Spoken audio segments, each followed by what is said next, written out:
नमस्कार विद्यार्थी मित्रांनो, सर्वांना गुड इव्हनिंग. एकदा आवाज चेक करा, व्यवस्थित आवाज येतोय का? जे लाईव्ह आहे त्यांनी हाय करावं. आणि आपण आजपासून सेशनला सुरुवात करतोय. आज पॉलिटिक्सचं लेक्चर असेल 6 वाजल्यापासून ते या ठिकाणी चॅप्टर संपेपर्यंत, म्हणजे 8 वाजेपर्यंत मे बी प्रोबेबली लेक्चर असू शकतं. आणि उद्याचा जो टाइम टेबल आहे तो आपल्याला या ठिकाणी संध्याकाळी मिळणार आहे. तर दररोज जो शेड्यूल असेल 6 वाजल्यापासून ते 10 वाजेपर्यंत असणार आहे. आवाज येतोय का? एकदा क्लिअर करा. म्हणजे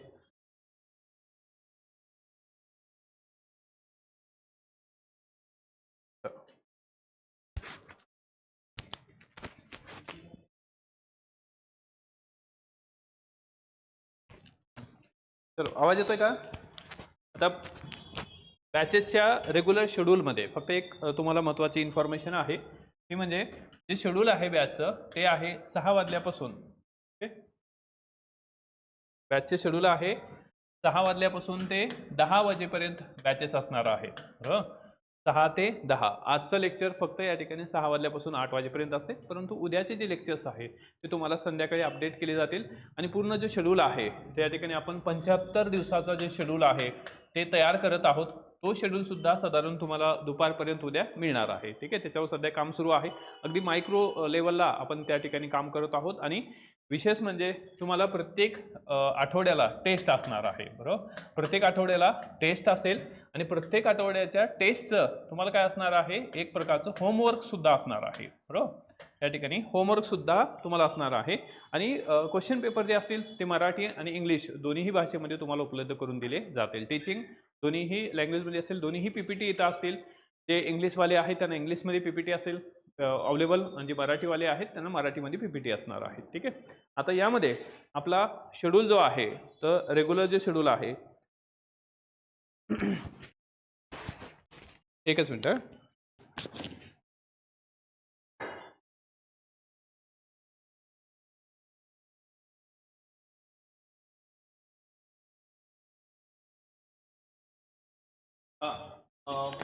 कोणाचं काय म्हणणं आहे ते एकदा आपण पाहून घेऊ. Just minute.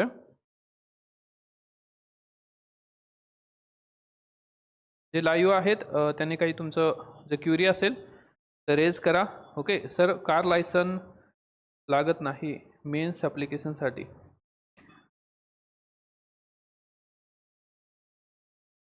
तर साधारण तुमच्याकडे 2 व्हीलर लायसन पाहिजे. त्यानंतर 4 व्हीलर जे आहे त्याला टाईम आहे, तुम्ही काढून ठेवा.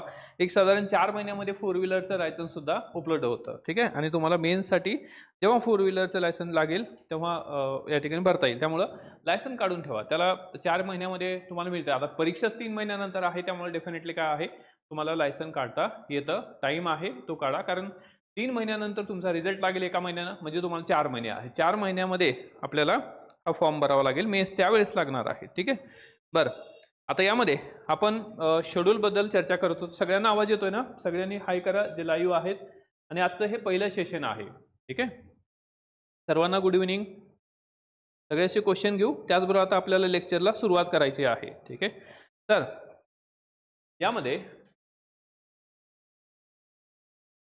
सर्वांना गुड इव्हनिंग. Good evening. आवाज क्लिअर आहे ना? आता यामध्ये 6 ते 10 या टाईममध्ये आपले लेक्चर्स असणार आहेत. यामध्ये शेड्यूल असेल तर या 6 ते 7 एक लेक्चर असेल, त्यानंतर 7 ते 8 दुसरं लेक्चर असेल.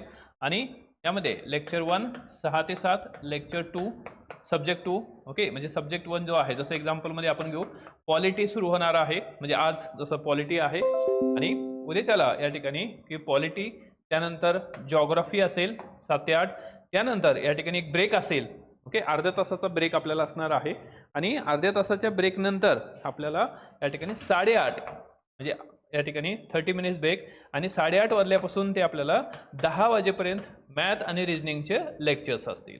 बरोबर, असं जे शेड्यूल आहे हे पूर्ण शेड्यूल असेल. ह्याचा पूर्ण शेड्यूलचा एक PDF जे आहे ते तुम्हाला दिलं जाईल. त्याचबरोबर सब्जेक्टचं मायक्रो ॲनालिसिस असलेली PDF सुद्धा प्रत्येक ह्याचे उपलब्ध असणार आहे. ठीक आहे, तर जसं या ठिकाणी आपल्याला इथं PDF दिसते किंवा की ज्याचं मायक्रो ॲनालिसिस आपल्याला इथं केलेलं आहे. ठीक आहे, तर आपण आपल्या पॉलिटी या सब्जेक्टपासून सुरुवात करू. आणि मार्काच्या पर्स्पेक्टिव्हनं लक्षात ठेवायचं आहे की आपल्याला तीन जे टॉपिक आहे किंवा तीन सब्जेक्टवर आपल्याला ॲट एनी कॉस्ट कमांड आणायची आहे. ते सब्जेक्ट कोणते आहेत या ठिकाणी? पहिला सब्जेक्ट आहे पॉलिटी, ओके. सेकंड आहे इकॉनॉमिक्स, ओके.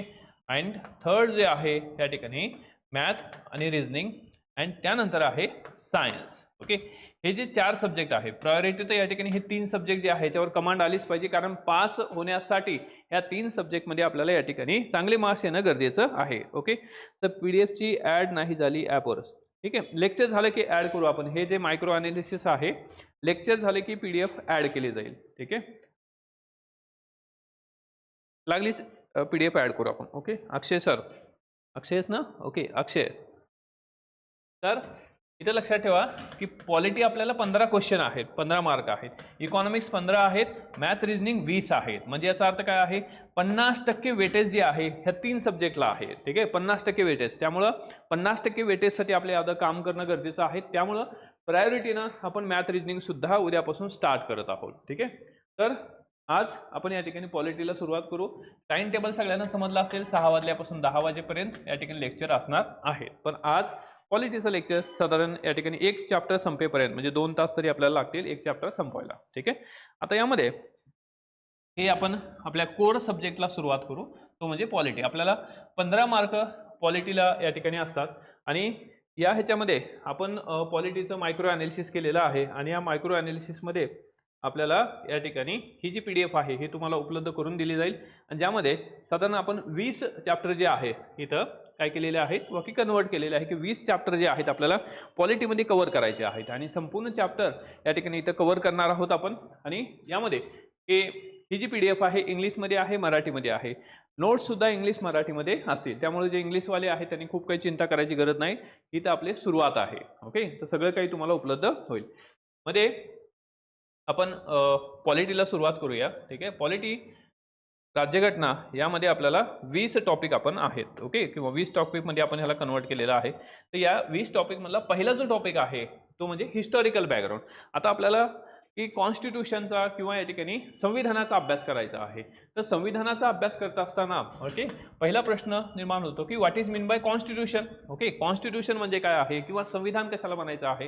तर संविधान काय आहे? It is a set of rules, त्याला आपण म्हणतो. Okay, it is a set of rules किंवा नियमांचा दस्तावेज. मराठीवाल्यांसाठी नियमांचा दस्तावेज किंवा इंग्लिशसाठी काय आहे? सेट ऑफ रूल्स आहे आणि इट्स अ रिटन डॉक्युमेंट आहे. दुसरा भाग काय आहे? त्याचं रिटन डॉक्युमेंट, एक प्रकारचं लिखित दस्तावेज आहे.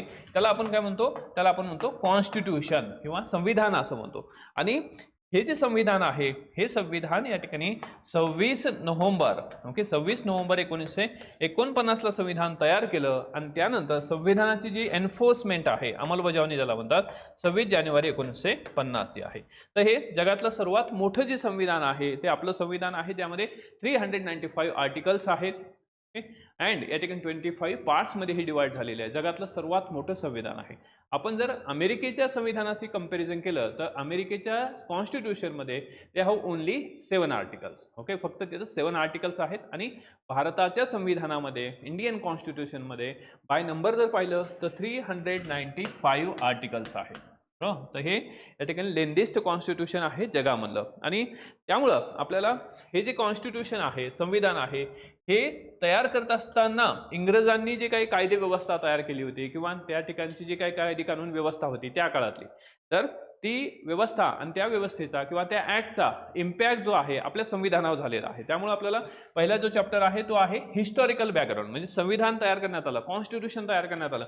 पण कॉन्स्टिट्यूशन तयार करत असताना की जे ब्रिटिशांनी जे मेकॅनिझम तयार केलं होतं किंवा ब्रिटिशांनी जी काही सिस्टीम तयार केली होती, ब्रिटिशांची जे ॲडमिनिस्ट्रेशन होतं, त्या ॲडमिनिस्ट्रेशनचा, त्या सिस्टीमचा, त्या या ठिकाणी लॉचा कशा पद्धतीने इम्पॅक्ट आपल्या संविधानावर झाला हे आपल्याला पाहायचं आहे हिस्टॉरिकल बॅकग्राऊंडमध्ये. म्हणजे हिस्टॉरिकल बॅकग्राऊंडमध्ये आपल्याला 1773चा जो रेग्युलेटिंग ॲक्ट आहे, ओके, त्या रेग्युलेटिंग ॲक्टपासून आपल्याला सुरुवात करायची आहे अप टू दी 1947चा फ्रीडम ॲक्ट.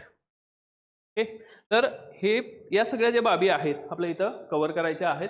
मग पहिला चॅप्टर आहे हिस्टॉरिकल बॅकग्राऊंड. म्हणजे आपलं कॉन्स्टिट्यूशन आपण तयार केलं तर नेमकं यामध्ये की ब्रिटिशांनी तयार केलेल्या कायद्याचा किंवा त्याचा काही इम्पॅक्ट झालेला आहे का हे आपल्याला इथं अभ्यासायचं आहे. Second, the making of the constitution. आता आपल्याला घटना निर्मिती आहे की कॉन्स्टिट्यूशन कसं तयार करण्यात आलं, कॉन्स्टिट्यूशन तयार करत असताना कोणकोणत्या महत्त्वाच्या समित्या होत्या, त्याचबरोबर ह्याच्यामध्ये समित्यामध्ये कोणकोणते मेंबर्स होते, त्यांचं काय काम होतं, कॉन्ट्रीब्युशन कसं होतं, कॉन्स्टिट्यूंट असेंब्ली कशी होती, त्याला आपण संविधान सभा म्हणतो, संविधान सभेचे मेंबर्स किती होते, संविधान सभा कशा पद्धतीने फॉर्म झाली, कोणाच्या रिकमेंडेशननुसार संविधान सभा तयार झाली, या सगळ्या बाबी ज्या आहेत आपल्याला या ठिकाणी सेकंड चॅप्टर जो आहे ते म्हणजे मेकिंग ऑफ द कॉन्स्टिट्यूशन.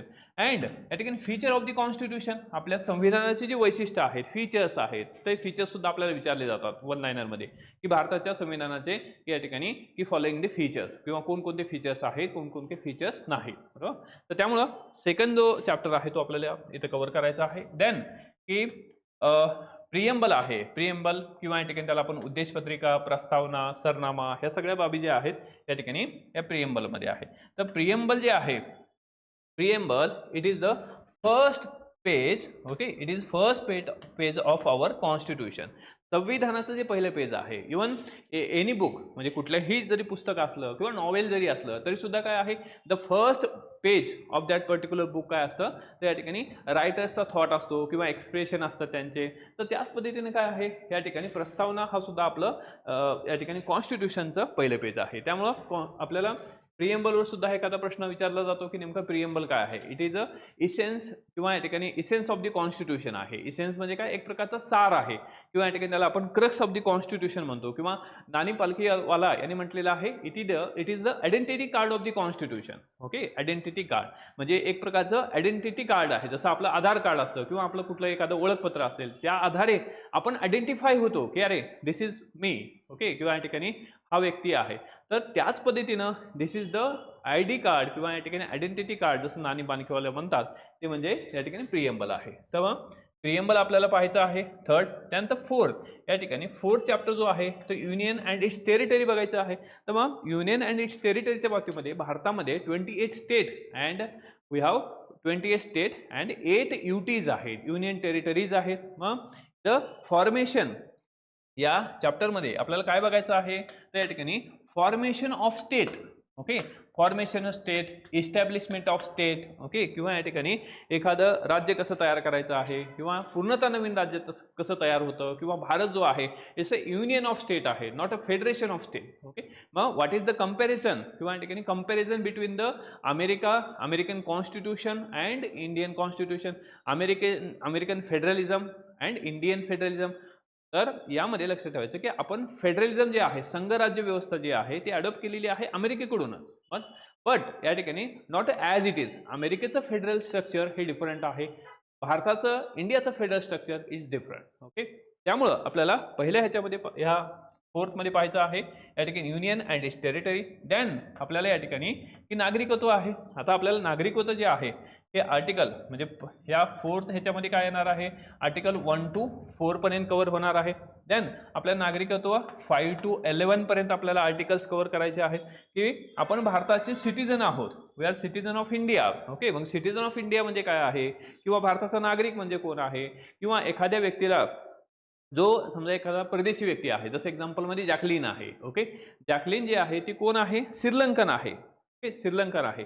तर शी इज नॉट इंडियन, ती इंडियन नाही, ती श्रीलंकन आहे. जर तिला जॅकलिनला भारतीय व्हायचं असेल किंवा सिटिझनशिप घ्यायची असेल तर मग नेमकी या ठिकाणी कॉन्स्टिट्यूशनमध्ये काय सांगितलेलं आहे किंवा त्या संदर्भात काही आर्टिकल आहे का, ओके, किंवा त्या संदर्भात या ठिकाणी कोणता कायदा आहे का.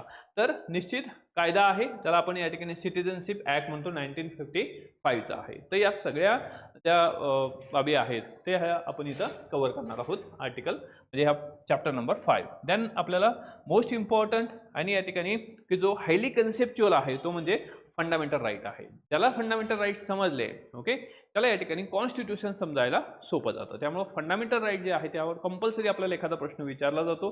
तर फंडामेंटल राईटच्या बाबतीमध्ये आपल्याला या ठिकाणी आर्टिकल 12 पासून ते 35 पर्यंत आपल्याला फंडामेंटल राईट्स आहेत. मग फंडामेंटल राईट आपल्याला कव्हर करायचे आहेत. त्यानंतर या ठिकाणी फंडामेंटल राईटला रिलेट ठेवून काय आहे, सम केसेस आहेत, काही या ठिकाणी खटले आहेत जे सुद्धा आपल्याला खटले इथं कव्हर करायचे आहेत. देन आपल्याला या ठिकाणी DPSP आहेत, directive principle of state policy आहेत अँड फंडामेंटल राईट्स आहेत. DPSP आपल्याला 36 टू 51 आर्टिकल्स आहेत अँड फंडामेंटल राईट 51A आहे. ठीक आहे. आता मुद्दाम या ठिकाणी इम्पॉर्टंट आहे की आपल्याला आर्टिकल 1 पासून ते 51 पर्यंत, ओके, 1 to 51 पर्यंत आपल्याला व्यवस्थित कन्सेप्च्युअली क्लॅरिटी असणं गरजेचं आहे. कारण या 1 to 51 पर्यंत आपल्याला निश्चित 2-3 क्वेश्चन जे आहेत, कमीत कमी 2 क्वेश्चन तरी विचारले जातात. ठीक आहे. तर हे झालं या ठिकाणी मार्गदर्शक तत्वे. देन नेक्स्ट चॅप्टर जो आहे आपल्याला या ठिकाणी की कॉन्स्टिट्यूशन आहे. आता हे कॉन्स्टिट्यूशन आहे, याच्यामध्ये आपल्याला जर बदल करायचा आहे, ओके, त्यामध्ये काही चेंजेस करायचे असतील तर त्याला काय म्हणतो आपण, चेंजेस करायचं त्याला अमेंडमेंट असं म्हटलं जातं. Okay, we can alter constitution, we can changes in constitution, किंवा या ठिकाणी आपण some part may be delete from constitution, म्हणजे आपण संविधानातलं काय करू शकतो, एखादा आर्टिकल कमी करू शकतो, त्यातला भाग कमी करू शकतो, किंवा एखादा आर्टिकल किंवा एखादं या ठिकाणी जे आहे म्हणजे एखादे प्रावधान जे आहे किंवा त्याला आपण एखादा थॉट जो आहे तो आपल्याला इथे ॲड करता येतो. ठीक आहे. तर ह्यालाच म्हणायचं अमेंडमेंट आहे, घटना दुरुस्ती. ओके. त्यानंतर आपल्याला की सेंट्रल एक्झिक्युटिव्ह बघायचं आहे. ओके, आपल्याला कंपॅरिझन काय आहे की सेंट्रल एक्झिक्युटिव्ह जेव्हा आपण बघू, central executive and state executive बघणार आहोत आपण. सेंट्रल एक्झिक्युटिव्हमध्ये आपल्याला सेंट्रल एक्झिक्युटिव्ह किंवा त्याला आपण केंद्रीय कार्यकारी मंडळ म्हणतो, सेंट्रल एक्झिक्युटिव्ह. मग यामध्ये कोण येणार आहे, प्रेसिडेंट आहे, देन आहे व्हाईस प्रेसिडेंट आहे, प्राईम मिनिस्टर आहे, then the council of minister आहे, देन या ठिकाणी अटॉर्नी जनरल आहे. ठीक आहे. तर या सगळ्यांना आपण काय म्हणतो की या ठिकाणी किंवा सेंट्रल एक्झिक्युटिव्ह म्हणतो किंवा केंद्रीय कार्यकारी मंडळ म्हणतो. त्याच पद्धतीनं स्टेटला स्टेट एक्झिक्युटिव्ह आहेत की गव्हर्नर, त्यानंतर CM आहे, चीफ मिनिस्टर, मुख्यमंत्री आहे, the council of minister and advocate general, मराठीमध्ये म्हणायचं आहे त्याला महाधिवक्ता. ठीक आहे. तर ही जी व्यवस्था आहे ही आपल्याला पॅरलल पाहिजे आहे. त्यामुळं राष्ट्रपती, उपराष्ट्रपती कव्हर करू, देन पंतप्रधान, prime minister and council of minister cover करू. त्यानंतर या ठिकाणी मोस्ट इम्पॉर्टंट जो पार्ट आहे तो म्हणजे पार्लमेंट आहे. याच्यावर कंपल्सरी 1 किंवा 2 क्वेश्चन आपल्याला विचारले जातात, कंपल्सरी 1 क्वेश्चन तरी असतो. ठीक आहे. पार्लमेंट हा जो चॅप्टर आहे मोस्ट इंटरेस्टिंग चॅप्टर आहे आणि मोस्ट या ठिकाणी ॲप्लिकेशन बेस्ड चॅप्टर आहे. ॲप्लिकेशन म्हणजे काय, जसं आता पार्लमेंटचं संसदेचं सेशन सुरू आहे तर आपल्याला या ठिकाणी काही गोष्टी अप्लाय करता येतात. ठीक आहे. तर हा पार्लमेंट भाग आहे. आता पार्लमेंट म्हटलं तर या ठिकाणी ह्याला काय म्हणायचं आहे, इट्स अ लेजिस्लेटिव्ह बॉडी आहे. इट्स अ लेजिस्लेटिव्ह बॉडी आहे. ह्याला काय म्हणायचं आहे, कायदेमंडळ आहे. मग पार्लमेंट अँड कम्पेअर विथ काय आहे, विधानमंडळ किंवा स्टेट लेजिस्लेचर ज्याला आपण म्हणतो. मग त्यामध्ये असेंब्ली आणि कौन्सिल असतं किंवा विधानसभा अँड विधान परिषद, हे सुद्धा आपल्याला कव्हर करायचं आहे. देन आपल्याला या ठिकाणी ज्युडिशरी बघायचं आहे. Okay, judiciary. आज ज्युडिशरीमध्ये काय असणार आहे तर आपल्याला की the apex institution in judiciary हे आहे सुप्रीम कोर्ट आहे. ओके, सुप्रीम कोर्ट असेल, हायकोर्ट असेल अँड डिस्ट्रिक्ट जज जे आहे ते आपल्याला इथं बघायचं आहे. विशेषतः आपल्याला फोकस सुप्रीम कोर्ट आणि हायकोर्टवर असणार आहे. ओके. देन नेक्स्ट की आपल्याला की न्यायमंडळ झालं, ज्युडिशरी झालं. त्यानंतर नेक्स्ट आहे आपल्याला की कॉन्स्टिट्यूशनल अँड या ठिकाणी नॉन कॉन्स्टिट्यूशनल बॉडीज बघायचं आहे. ठीक आहे. आता ही जी PDF आहे तुम्हाला आपण इमिडिएटली आफ्टर लेक्चर काय केली जाईल, अपलोड केली जाईल. त्याची प्रिंट काढा आणि तुम्ही ज्या ठिकाणी अभ्यास करता त्या ठिकाणी काय करा, त्याला पेस्ट करा. म्हणजे तुम्हाला लक्षात येईल की आपल्याला कोणता एरिया कव्हर करायचा आहे. हे अशा पद्धतीने सर्व जे सब्जेक्ट आहेत, ऑल सब्जेक्ट्स आपण हे तयार केलेलं आहे इंग्लिश आणि मराठीमध्ये. तर हे सब्जेक्ट किंवा हे टॉपिक जे आहेत हे कंपल्सरी तुम्हाला करायचे आहेत. ओके, काहीही सोडायचं नाही. व्यवस्थित टाईम आहे तुम्हाला. ठीक आहे. 3 महिन्याच्या कालावधीमध्ये, 75 दिवसाच्या कालावधीमध्ये सगळं काही कव्हर होईल. ओके, आमच्या पद्धतीने आम्ही कव्हर करून देऊ. तुम्ही या ठिकाणी फक्त फॉलो करण्याचा प्रयत्न करा. डेफिनेटली 60+ मार्क येतात. ओके. तर यामध्ये नेक्स्ट आहे constitutional and non constitutional bodies. तर कॉन्स्टिट्यूशनल बॉडीज म्हणजे काय आहे ते या ठिकाणी की जी संस्था किंवा एखादी इन्स्टिट्यूशन आहे तर त्या इन्स्टिट्यूशनच्या संदर्भात एखादा आर्टिकल कॉन्स्टिट्यूशनमध्ये असेल तर त्याला म्हणतं कॉन्स्टिट्यूशनल बॉडी. जसं या ठिकाणी UPSC आहे किंवा स्टेट पब्लिक सर्व्हिस कमिशन आहे, इलेक्शन कमिशन आहे. These are the constitutional bodies. दुसरं आहे नॉन कॉन्स्टिट्यूशनल बॉडीज आहे. ओके, जसं या ठिकाणी नीती आयोग आहे, it's a non constitutional body आहे. नंतर आपल्याला एमर्जन्सी पाहिजे आहे. ओके, एमर्जन्सी जे आहे ज्याला आपण आणीबाणी असं म्हणतो. एमर्जन्सी आपण 3 प्रकारची एमर्जन्सी आहे. ओके, त्यामध्ये हे 352 ओके 352 जे आहे नॅशनल इमर्जन्सी, त्यानंतर 356 जे आहे त्याला आपण या ठिकाणी प्रेसिडेंट रूल असं म्हणतो, राष्ट्रपती राजवट. अँड 360 इट्स अ या ठिकाणी इकॉनॉमिकल किंवा फायनान्शियल एमर्जन्सी आहे. तर एमर्जन्सी पाहिजे आपल्याला. नंतर या ठिकाणी केंद्रशासित प्रदेश युटीज जे ऑलरेडी वरती आलेले आहे. नंतर या ठिकाणी सेंट्रल स्टेट रिलेशन बघायचं आहे, कारण ह्याच्यावर सुद्धा प्रश्न असतो. सेंट्रल स्टेट रिलेशनमध्ये लक्षात ठेवायचं आहे की central state relation which is economically political relation असतात, त्या ह्या बाबी आपल्याला इथं क्लिअर करायच्या आहेत. ठीक आहे. देन गो टू दी की ग्राम प्रशासन म्हणजे लोकल गव्हर्नन्स. आता ह्या लोकल गव्हर्नन्सची एक तुम्हाला PDF दिली जाईल. 1 किंवा 2 क्वेश्चन या ठिकाणी आपल्याला याच्यावर असतात. Local governance. ओके. पूर्ण local governance 73rd amendment and 74th amendment आपल्याला पूर्ण करायची आहे. त्यानंतर या दरम्यान या ठिकाणी काही शेड्यूल लिस्ट ह्या सगळ्या बाबी इथं कनेक्ट होतील. अँड शेवटी या ठिकाणी महान्यायवादी आणि महाधिवक्ता attorney general and advocate general. Attorney general जो आहे तो सेंटरचा एक प्रकारचा ॲडव्होकेट असतो. ओके. त्यानंतर या ठिकाणी ॲडव्होकेट जनरल जो आहे तो स्टेटचा एक प्रकारचा वकील किंवा ॲडव्होकेट म्हणून काम करतो. ठीक आहे. तर अशा पद्धतीने आपल्याला 20 चॅप्टर्स जे आहेत तिथे कव्हर करायचे आहेत.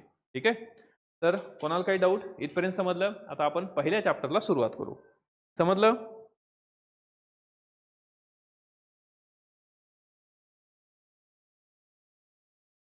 चलो. व्हॉट इथपर्यंत काही डाऊट आहे का? लवकर लवकर टाईप करत राहा.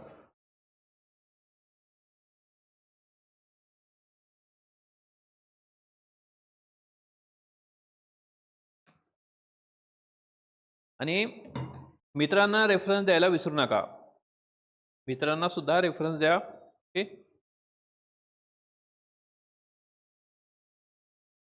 चलो.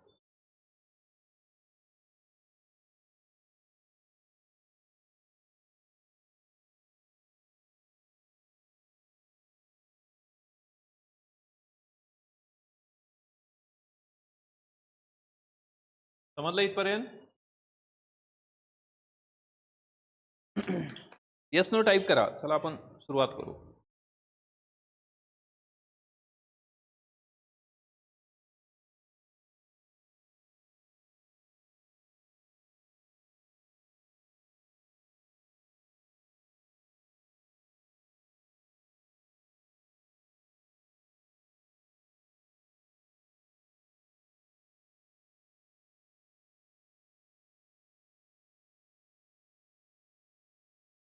चलो.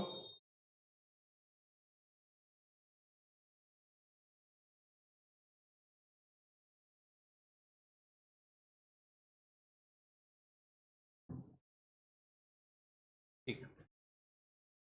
तर चॅप्टर नंबर 1 हिस्टॉरिकल बॅकग्राऊंड. आपल्याला काय बघायचं आहे? हिस्टॉरिकल बॅकग्राऊंड बघायचं आहे. तर हिस्टॉरिकल बॅकग्राऊंड कशाचं पाहायचं आहे? तर आपल्याला या ठिकाणी हिस्टॉरिकल बॅकग्राऊंड आपल्या कॉन्स्टिट्यूशनचं पाहायचं आहे. ठीक आहे. आता ही जी PDF आहे इन बोथ वे आहे, मराठीमध्ये पण आहे, इंग्लिशमध्ये सुद्धा PPT अवेलेबल आहे. आणि ही PPT इमिडिएटली आफ्टर लेक्चर तुम्हाला या ठिकाणी काय केलेलं आहे? शेअर केली जाईल इन ॲप. ते तुम्हाला डाउनलोड पण करता येणार आहे आणि त्याची प्रिंट पण करता येईल, परंतु प्रिंट काढायची गरज नाही. तुम्ही हे सगळं जे आहे ते तुम्हाला लक्षात येऊन जाईल. ठीक आहे. तर आता यामध्ये आपल्याला पाहायचं आहे की historical background of Indian constitution. ठीक आहे. भारताचं जे संविधान आहे ते तयार करते वेळेस आपल्याला या ठिकाणी की जे ब्रिटिशांनी तयार केलेली जी ॲडमिनिस्ट्रेटिव्ह सिस्टीम होती त्याचा प्रभाव कसा पडला आपल्या कॉन्स्टिट्यूशनवर ते आपल्याला पाहायचं आहे. आणि एखादा प्रश्न जो आहे तो आपल्याला विचारला जातो. जसं रिसेंटली 1947चा प्रश्न विचारला होता कंबाईन ग्रुप बीला, त्या आपल्याला प्रश्न विचारला जातो. ठीक आहे. आणि ह्याचा फायदा हा जो पहिला चॅप्टर आहे, असं वाटेल की तुम्हाला सर काही इतिहास शिकवत आहेत का, हिस्ट्री शिकवत आहेत का? तर यामधले हे सगळे इतिहासातलेच कायदे आहेत, बरोबर. पण तो या कायद्यांचा इफेक्ट आपल्या कॉन्स्टिट्यूशनवर झालेला आहे, त्यामुळे आपल्याला हिस्ट्रीमधला सुद्धा एखादा क्वेश्चन या ठिकाणाहून कव्हर होणार आहे. ठीक आहे. तर लेट्स स्टार्ट. आता यामध्ये आपण हे historical background of Indian constitution. ठीक आहे. भारताचं जे संविधान तयार करण्यात आलं, कॉन्स्टिट्यूशन तयार करण्यात आलं आणि भारताचं संविधान या ठिकाणी हे तयार करण्यात आलं. आणि हे संविधान जे आहे, भारताचं संविधान हे कधी तयार करण्यात आलं? 26 नोव्हेंबर 1949. ओके. 1949ला आपलं जे संविधान आहे ते या ठिकाणी तयार करण्यात आलं. आणि या संविधानाचे एन्फोर्समेंट, ओके, या ठिकाणी इनॅक्टमेंट कधीचं आहे? 26 नोव्हेंबर 1949. आणि ते एन्फोर्समेंट जे आहे ते 26 जानेवारी 1950 ओके, या ठिकाणी 26 जानेवारी 1950. तर जगातलं सर्वात मोठं लेंदेस्ट कॉन्स्टिट्यूशन जे आहे ते बनवण्यामध्ये सगळ्यात महत्त्वाचं जे कॉन्ट्रीब्युशन आहे ते आहे डॉक्टर बाबासाहेब आंबेडकर, जे या ठिकाणी ड्राफ्टिंग कमिटीचे काय होते, हेड होते किंवा मसुदा समितीचे अध्यक्ष होते. ओके, आता यामध्ये आणि डॉक्टर बाबासाहेब आंबेडकर आणि त्यांनी कॉन्स्टिट्यूशन जे आहे ते कोणाला सपोर्ट केलेलं आहे, तर त्यावेळेसचे या ठिकाणी कॉन्स्टंट असेंब्लीचे चेअरमन ते कोण होते, डॉक्टर राजेंद्र प्रसाद. हे कोण आहेत, डॉक्टर राजेंद्र प्रसाद. ठीक आहे, तर या ठिकाणी the story of the constitution. ठीक आहे, आता कॉन्स्टिट्यूशनचा जर आपण विचार केला त्या अगोदर आपण थोडं हिस्ट्रीमध्ये जाऊ. ठीक आहे, तर हिस्ट्रीमध्ये जर गेलं तर पूर्वी काय असायचे बघा, या ठिकाणी ट्रेडर्स असायचे किंवा ज्याला या ठिकाणी ट्रेडर्स असतील किंवा जे सेलर्स असायचे किंवा या ह्याच्यामध्ये जे व्यापारी आहेत, जसं एक्झाम्पलमध्ये वास्को द गामा आहे. तर हा जो वास्को द गामा आहे हा 1498 मध्ये वास्को द गामा जो आहे तो हा पहिला युरोपियन जो आहे तो भारतामध्ये आलेला आहे. आणि या ह्याच्यामध्ये तो भारतामध्ये कुठं आलेला आहे, पहिला युरोपियन 1498 मध्ये. ओके, 1498 मध्ये आला आणि तो कुठं आलेला आहे, कालिकत जे बंदर आहे तर केरळमधल्या कालिकत बंदरावर तो आलेला आहे. आता पहिला पोर्तुगीज जो आहे, ओके, आणि हा वास्को द गामा कोण होता, पोर्तुगीज खलाशी होता. ओके, तर नोट्स घ्यायची गरज आहे का लाईव्ह लेक्चरमध्ये, नोट्स घेण्याची गरज आहे का, नोट्स लिहायची म्हणताय का. Okay, writing. चेतन तुम्हाला काय म्हणायचं आहे, एकदा आपण कन्फ्युजन दूर करू. चेतन काय म्हणायचं तुम्हाला, नोट्स घेण्याची गरज आहे का लाईव्ह लेक्चरमध्ये, म्हणजे नोट्स राईट डाऊन करायची गरज आहे का असं म्हणायचं का. रनिंग नोट्स काढा, पण याच्यापेक्षाही सोपं काय आहे की तुम्हाला जे लेक्चर्स आहेत, ठीक आहे, आज आपण ती PDF आधी टाकली नाही, परंतु उद्यापासून काय करू, जे लेक्चर तुम्हाला किंवा जे चॅप्टर असणार आहे पॉलिटीचं त्या चॅप्टरची PPT किंवा जॉग्राफी असेल तर त्या लेक्चरची जी PPT आहे तुम्हाला आदल्या दिवशी त्या ठिकाणी काय केले, अपलोड केली जाईल. त्यामुळे ती PPT असेल त्याची प्रिंटआउट काढा. अदरवाईज तुम्ही काय करता येतं किंवा की सोबत रनिंग नोट्स काढा. ठीक आहे, रनिंग नोट्स काढल्या तरी चालतील. आणि नाही म्हणजे रनिंग नोट्स काढा आणि सगळ्या काही गोष्टी आपण इथं कव्हर करतोय, तर पॉलिटी किंवा इतर सगळ्या सब्जेक्टच्या बाबतीत बिंदास्त राहा. तुम्हाला जे काय आपण कंटेंट देतोय आणि या कंटेंटच्या व्यतिरिक्त या ठिकाणी काही येणार नाही. जे काही येईल त्या कंटेंटमधून ते म्हणजे कंटेंटच्या व्यतिरिक्त जर आलं तर कोणालाच येणार नाही. ठीक आहे, जे आपण शिकू, ठीक आहे, म्हणजे तुम्हाला साधारण 75 दिवस आपण जे टीचिंग करणार आहोत या टीचिंगमधून साधारण तुम्हाला 60+ डेफिनेटली येतील.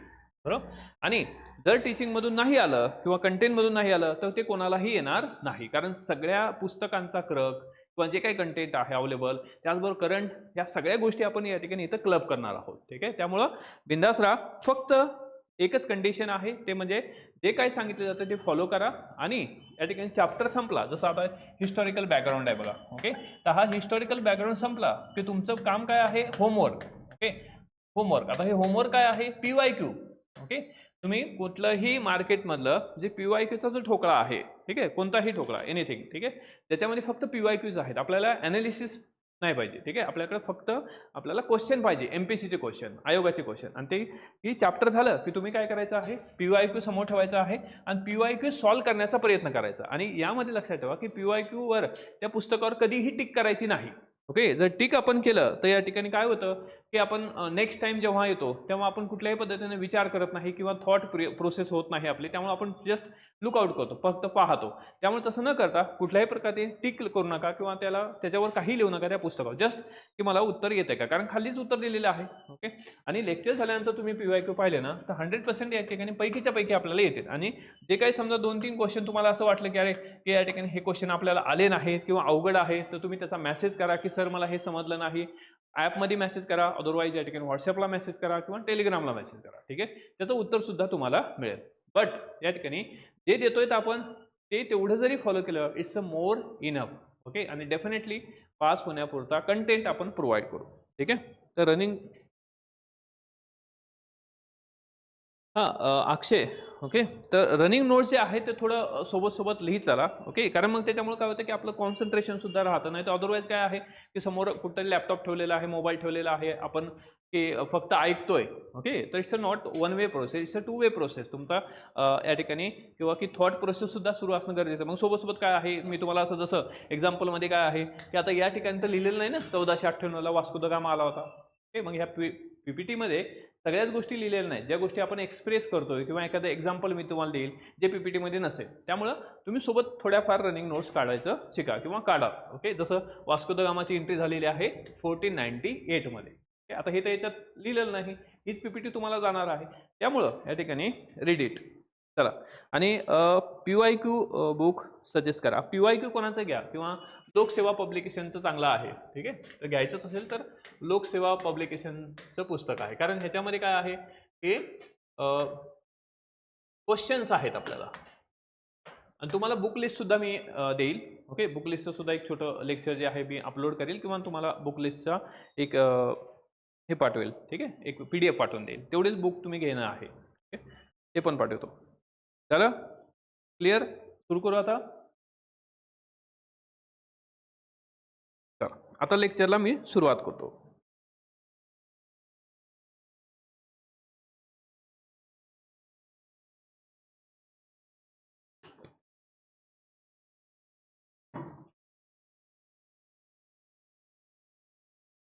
वास्को द गामा भारतात आलेला आहे. ओके, आता आपल्याला प्रश्न काय असतो की मग इतिहासामध्ये सुद्धा प्रश्न विचारला जातो की आपल्याला सिक्वेन्स लावा, डिसेंडिंग किंवा असेंडिंग ऑर्डर असतो बघा. ओके, पहिले युरोपियन जे भारतामध्ये आले होते आणि असा कोणता युरोपियन आहे किंवा कोणता देश आहे किंवा कोण युरोपियन व्यक्ती होता जो या ठिकाणी किंवा पहिल्यांदा आला आणि शेवटी या ठिकाणी गेले, असे कोण युरोपियन होते ते इथं लक्षात ठेवायचं. शॉर्ट फॉर्म मध्ये PDEF.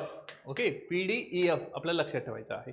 P for Portuguese. Okay, Vasco the gamma हा पोर्तुगीज होता, तो भारतामध्ये आला आणि पहिला पोर्तुगीज खलासी ज्यानं भारतामध्ये 1498 मध्ये एंट्री मारलेली आहे. तर हा या ठिकाणी पोर्तुगीज खलासी वास्को द गामा आहे. त्यानंतर या ठिकाणी कोण आलेलं आहे, डच आलेले आहेत. बरोबर, डच हे भारतामध्ये आलेले आहेत. ओके, याची PDF पण आपल्याला ठीक आहे.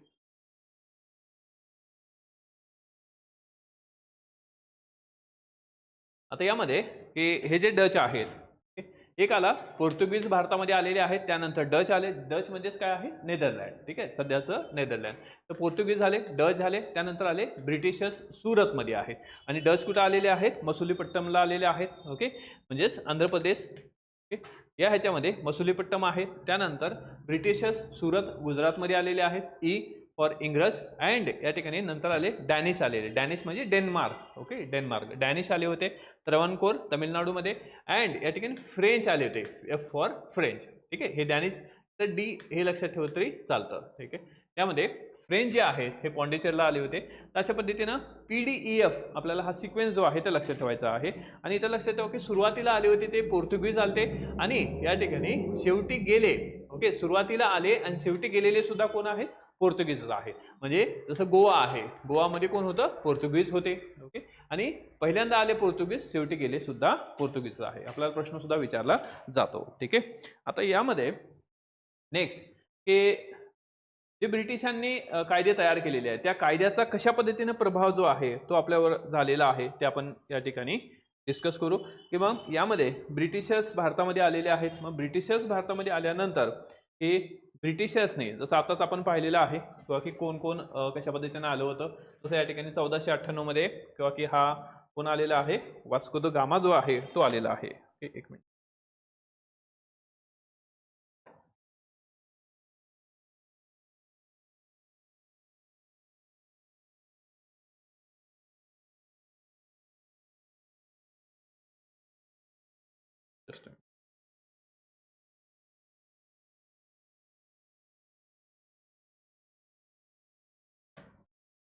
आपण पाहिलं की या ठिकाणी 1498 मध्ये कोण आलेला आहे, वास्को द गामा आलेला आहे. आणि हा कोण होता, पोर्तुगीज खलासी होता. हा कुठं आलेला आहे, कोलकात्याला आलेला आहे. ठीक आहे, तर आणि त्यानंतर या ठिकाणी डच आले, ज्याला आपण नेदरलँड ओके, डच, नेदरलँड, मसुलीपट्टनम, त्यानंतर आहे ब्रिटिशर्स आहेत, त्यानंतर डॅनिश आहेत अँड या ठिकाणी फ्रेंच आहेत. अशा पद्धतीने हे जे रूलर्स आहेत ज्यांनी भारतावर रूल केलेलं आहे. ठीक आहे, हे आले. आता यामध्ये या ठिकाणी की पहिलं की सर्वात महत्त्वाचा भाग काय आहे, तर यामध्ये की ईस्ट इंडिया कंपनी. आता ईस्ट इंडिया कंपनीची जी स्थापना आहे आपण या ठिकाणी बघू. तर भारतामध्ये ओके, हे जे युरोपियन्स आहेत ते आलेले आहेत, परंतु भारतावर ज्यांनी राज्य केलं ती होती East India Company. Okay, East India Company. आता ही जी ईस्ट इंडिया कंपनी होती, okay, it was a private body. Okay, it was private body. ही एक प्रकारची काय आहे, प्रायव्हेट संस्था होती किंवा या ठिकाणी प्रायव्हेट बॉडी म्हणून या ठिकाणी ही काम करायची. हे काय होते, इट्स अ प्रायव्हेट इन्स्टिट्यूशन होते. आणि भारतामध्ये जे व्यापारी किंवा ट्रेडर्स आलेले आहेत त्यांनी काय केलेलं आहे किंवा की त्यांचा मेन पर्पज किंवा हेतू काय होता, तर भारतासाठी या ठिकाणी किंवा भारतामध्ये व्यापार करणे. दे वेर ट्रेडर्स किंवा या ठिकाणी ते ट्रेडिंगसाठी भारतामध्ये आले होते. आणि ह्या अशा प्रकारच्या जे ट्रेडर्सनी एकत्र येऊन सगळ्यांनी एकत्र येऊन काय केलेली आहे, एक कंपनी तयार केली, ती होती ईस्ट इंडिया कंपनी, जी भारतावर रूल करत होती. आणि ह्याची स्थापना इस्टॅब्लिशमेंट कधीची आहे, 1600 मध्ये याची स्थापना झालेली आहे. संपूर्ण भारतावर या ठिकाणी यांनी कब्जा मिळवला. आणि त्यानंतर या ठिकाणी 1857 पर्यंत म्हणजे 1600 पासून तर 1857 पर्यंत कोणाचं राज्य होतं, कोण रूल करत होतं, तर ईस्ट इंडिया कंपनी रूल करायची. आता यामध्ये ईस्ट इंडिया कंपनी जी आहे 1600 पासून तर 1857 पर्यंत आहे.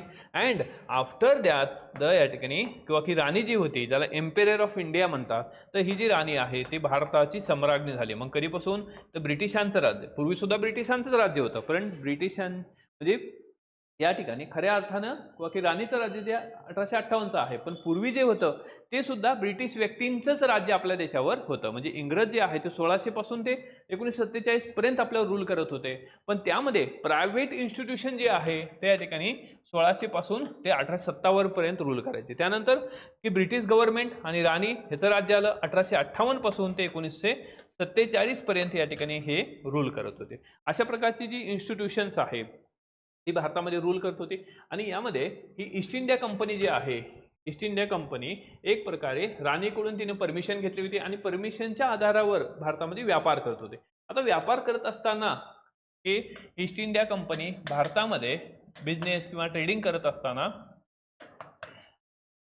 यांनी कंपनी या ईस्ट इंडिया कंपनीने काय केलं होतं, स्वतःचं एक या ठिकाणी ऍडमिनिस्ट्रेशन सुद्धा तयार केलं होतं. स्वतःची एक व्यवस्था होती, स्वतःचं ऍडमिनिस्ट्रेशन होतं, कलेक्टरशिप होती, तहसीलदार होते, त्याचबरोबर या ठिकाणी किंवा की यांची एक आर्मी, नेव्ही, ह्या सगळी जी व्यवस्था आहे ह्या ईस्ट इंडिया कंपनीनं तयार केली होती. ठीक आहे, मग आता यामध्ये यांच्यावर कंट्रोल जे आहे हे कोणाचंही नव्हतं. ओके, इव्हन या ठिकाणी ब्रिटिश पार्लमेंटचं सुद्धा कंट्रोल यांच्यावर नव्हतं, ब्रिटिश राणीचं सुद्धा कंट्रोल याच्यावर नव्हतं, कारण राणीला काही थोड्याफार प्रमाणात हे कमिशन द्यायचे आणि कुठल्याही प्रकारचं ह्यांच्यावर कंट्रोल नव्हतं, ना ब्रिटिश पार्लमेंटचं होतं ना तर राणीचं होतं. ठीक आहे, आणि अशा पद्धतीनं हे आपल्या देशाचं या ठिकाणी एक्सप्लॉयटेशन करण्याचं काम करत होते किंवा आपल्या देशाची पिळवणूक करत होते. ठीक आहे, मग आता ह्यांच्यावर कंट्रोल करण्यासाठी, ईस्ट इंडिया कंपनीवर कंट्रोल करण्यासाठी काय केलं, British parliament, okay, British parliament जे आहे किंवा ब्रिटिश गव्हर्नमेंट जे आहे, ओके, ब्रिटिश गव्हर्नमेंटनं काय केलं, तर या ठिकाणी एक ऍक्ट या ठिकाणी इंट्रोड्यूस केला किंवा ऍक्ट जो आहे तो ब्रिटिश पार्लमेंटमध्ये पारित केला. तो ऍक्ट होता रेग्युलेटिंग ऍक्ट. ओके, या ठिकाणी रेग्युलेटिंग ऍक्ट. आता कोणावर रेग्युलेशन आणायचं आहे, तर regulation on east India Company. Okay, Y, या ठिकाणी कारण या ठिकाणी ते मोठ्या प्रमाणात काय आहे, भारतामधून जो काही हे आहे वस्तू आहे, गोल्ड आहे, सोनं आहे किंवा वेल्थ आहे ते आपल्या देशात घेऊन जात होते म्हणजे ब्रिटनमध्ये. परंतु यामुळं गव्हर्नमेंटला किंवा राणीला त्या प्रमाणात काहीच फायदा होत नव्हता. त्यामुळे सरकारने विचार केला की यांचं रेग्युलेशन करणं गरजेचं आहे, यांच्यावर आपल्याला कंट्रोल करणं गरजेचं आहे. देअरफॉर या ठिकाणी त्यांनी आणला रेग्युलेटिंग ऍक्ट. ओके, तो पहिला जो आला या ठिकाणी किंवा की त्याला रेग्युलेटिंग ऍक्ट असं म्हणतात. मग आता कोणाचं रेग्युलेशन करायचं आहे, तर रेग्युलेशन करायचं आहे या ठिकाणी ईस्ट इंडिया कंपनीचं रेग्युलेशन करायचं आहे. दोन्ही भाषेमध्ये आपण घेऊ. ओके, डोंट वरी, दोन्हीही पीपीटी आपल्याकडे अवेलेबल आहे. तर रेग्युलेटिंग ऍक्ट, आता या ह्याच्यामध्ये आपल्याला समजून काय घ्यायचं आहे की रेग्युलेटिंग ऍक्टचा जर आपण विचार केला तर रेग्युलेटिंग ऍक्टमध्ये काय म्हटलेलं आहे की रेग्युलेशन आणायचं आहे. कोणावर रेग्युलेशन आणायचं आहे, तर आपल्याला रेग्युलेटिंग ऍक्टमध्ये रेग्युलेटिंग ऍक्ट म्हणजे काय आहे, या ठिकाणी रेग्युलेशन आणायचं आहे. रेग्युलेशन ऍक्ट किंवा रेग्युलेटिंग ऍक्ट, रेग्युलेशन ऑन कोणावर आणायचं आहे, या ठिकाणी ईस्ट इंडिया कंपनीवर आणायचं आहे. ओके, तर आता यासाठी ब्रिटिश पार्लमेंटनं हा रेग्युलेटिंग ऍक्ट केला की कंट्रोल करायचा आहे. आता कंट्रोल करायचं असेल तर मग काय करणं गरजेचं आहे, या ठिकाणी ऍडमिनिस्ट्रेशन तयार करणं गरजेचं आहे, प्रशासन तयार करणं गरजेचं आहे. आणि जे प्रशासन काय करेल, ह्या ईस्ट इंडिया कंपनीला रेग्युलेट करेल. ईस्ट इंडिया कंपनीला कारभार करायचा असेल, व्यापार करायचा असेल तर या ठिकाणी त्या ऍडमिनिस्ट्रेटरला विचारल्याशिवाय त्याला व्यापार करता येणार नाही. म्हणजे एक प्रकारची कंट्रोलिंग अथॉरिटी बनवण्याचं काम जे आहे ह्या ब्रिटिश पार्लमेंटनं केलं. आणि त्यामध्ये या ठिकाणी एक गव्हर्नर जनरल, म्हणजे पूर्वी काय असायचं बघा की प्रोव्हिन्स होते. भारत जेव्हा स्वतंत्र झाला तेव्हा या ठिकाणी भारतामध्ये किती प्रोव्हिन्स होते, 11 प्रोव्हिन्स होते, 11 प्रोव्हिन्स होते. प्रोव्हिन्स म्हणजे मराठीत प्रांत आपण म्हणतो. जसं आज आपण पाहतो की आपल्या देशामध्ये राज्य आहेत. किती राज्य आहेत, 28 राज्य आणि 8 केंद्रशासित प्रदेश आपल्या इथं आहेत. पूर्वी अशाच प्रकारचे 11 प्रोव्हिन्स होते आणि त्या प्रत्येक प्रोव्हिन्समध्ये काय असायचा, या ठिकाणी गव्हर्नर असायचा. जसं आज आपण पाहतोय की आपल्या ह्याच्यामध्ये सुद्धा गव्हर्नर आहे.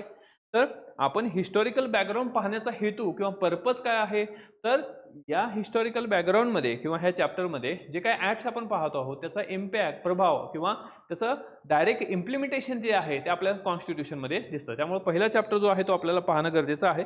तर हिस्टॉरिकल बॅकग्राऊंडमध्ये की प्रांत प्रोव्हिन्स होते, या प्रांतामध्ये गव्हर्नर होता आणि त्यामध्ये मोस्ट इम्पॉर्टंट प्रांत जो होता किंवा प्रोव्हिन्स जो होता तो होता बेंगाल प्रांत.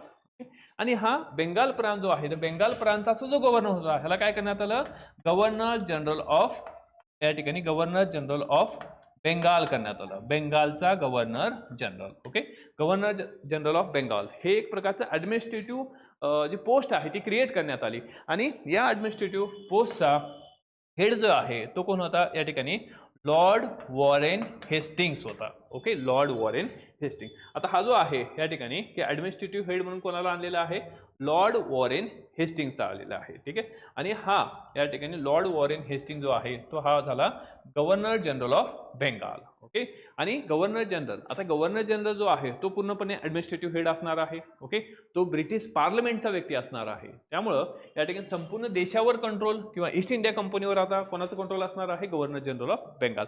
मग आपल्याला प्रश्न असतो बघा, तो who was the governor general of India. Okay, governor general of Bengal, not India, governor general of Bengal. तर लक्षात ठेवा लॉर्ड वॉरेन हेस्टिंग्स आहे. ठीक आहे, तर या ठिकाणी लॉर्ड वॉरेन हेस्टिंग, आणि लॉर्ड वॉरेन हेस्टिंगचं काय असणार आहे, एक्झिक्युटिव्ह काउन्सिल असेल आणि त्या काउन्सिलमध्ये 4 मेंबर्स असतील त्याला मदत करण्यासाठी. ठीक आहे, तर हे एक झालं. त्याचबरोबर याच कायद्यामध्ये काय करण्यात आलं की ईस्ट इंडिया कंपनीचं जे प्रायव्हेट जे हे होता, व्यापार होता किंवा ईस्ट इंडिया कंपनीमधले जे काही अधिकारी होते, तर अधिकारी लोक काय करायचे, प्रायव्हेट व्यापार करायचे. जसं एक्झाम्पलमध्ये की महाराष्ट्रामध्ये काय आहे की वारली पेंटिंग आहे. ओके, सांगा बरं, Warli painting, Warli painting, Warli painting कुठली फेमस आहे बरं, आपल्याला प्रश्न विचारतात. जस्ट जनरल प्रश्न आहे, वारली पेंटिंग. जे लाईव्ह आहे त्यांनी उत्तर द्या पटकन.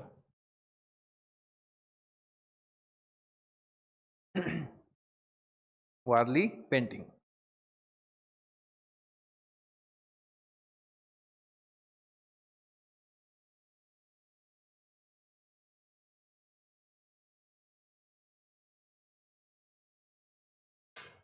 लवकर उत्तर द्या जे लाईव्ह आहेत. वारली पेंटिंग कुठली आहे, कोणत्या,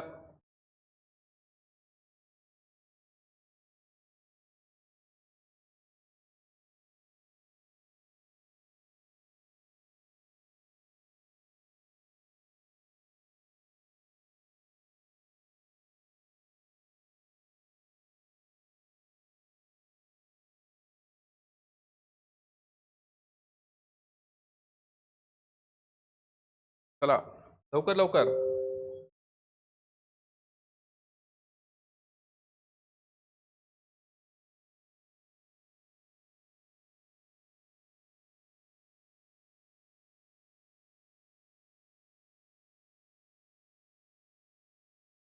Warli painting, just minute.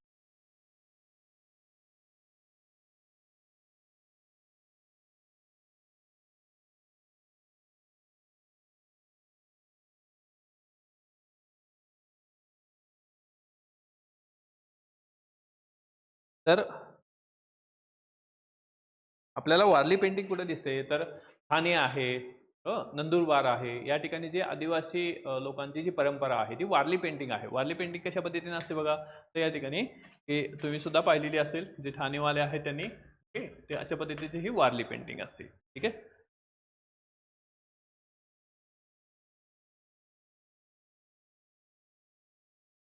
Maharashtra, बरं ठीक आहे, चला चला चला. आता यामध्ये पॉइंट आहे की पहिला रेग्युलेटिंग ऍक्ट जो झाला, तो रेग्युलेटिंग ऍक्ट, या ऍक्टमध्ये काय करण्यात आलेलं आहे की ईस्ट इंडिया कंपनी जे आहे ते रेग्युलेट करण्याचं काम करण्यात आलं. आणि पहिला या ठिकाणी की governor general of Bengal, okay, governor general of Bengal कोण बनलेला आहे? लॉर्ड वॉरेन हेस्टिंग झालेला आहे, बरोबर. आणि याचं जे ऍडमिनिस्ट्रेशन आहे हा संपूर्ण या ठिकाणी बेंगालचा म्हणजे संपूर्ण भारताचा त्यावेळेसचा, कारण बेंगाल जो आहे तो महत्वाचा प्रांत होता आणि त्या प्रांताचा हेड म्हणजे त्याला काय आहे, बाकीचे प्रांत जे होते जसं बॉम्बे आहे, मद्रास आहे, हे सबऑर्डिनेट असणार, म्हणजे ह्याचा सुद्धा हेड कोण असणार आहे? गव्हर्नर जनरल ऑफ बेंगालच असणार आहे. ठीक आहे. त्याचबरोबर याच कायद्याच्या अंतर्गत सुप्रीम कोर्टाची स्थापना सुद्धा या ठिकाणी करण्यात आलेली आहे. सुप्रीम कोर्ट सुद्धा स्थापन करण्यात आलं. कधीचं आहे?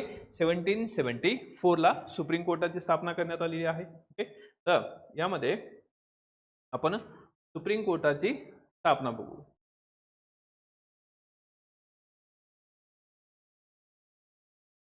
तर सुप्रीम कोर्टाची स्थापना सुद्धा या ठिकाणी करण्यात आली होती. कोलकात्याला पहिल्यांदा सुप्रीम कोर्ट होतं 1774 ला. ओके. कोणत्या ऍक्ट नुसार आहे? या ठिकाणी रेग्युलेटिंग ऍक्ट नुसार. तर रेग्युलेटिंग ऍक्ट नुसार लक्षात ठेवायचं आहे 2-3 बाबी. ते म्हणजे काय आहे? First governor general of Bengal, okay, बेंगालचा governor general lord Warren Hasting. त्याचबरोबर सुप्रीम कोर्टाची स्थापना इथं झाली. त्याचबरोबर या ठिकाणी की जे प्रायव्हेट ट्रेड होता, जे ऑफिसर्स होते त्यांचा प्रायव्हेट ट्रेड जो आहे, जसं आपण एक्झाम्पल घेतलं की वारली पेंटिंग जे आहे, एक्झाम्पलमध्ये वारली पेंटिंग एखादा अधिकारी भारतीयापासून तयार करून घ्यायचा आणि तो ब्रिटिशमध्ये काय आहे किंवा युरोपमध्ये ते मोठ्या प्रमाणात मोठ्या किमतीला जे आहे तो विकायचा. अशा प्रकारे एक प्रकारचं पिळवणूक जे आहे किंवा या ठिकाणी आपण त्याला हे भारतीयांची पिळवणूक किंवा कला, जो काही कलाकार आहे किंवा ह्यांची पिळवणूक किंवा कुठल्याही प्रकारचा मोबदला न देता ते लोक काय करायचे? ट्रेड करायचं. मग अशा गोष्टीला सुद्धा या ठिकाणी बॅन करण्यात आलेलं आहे. ओके.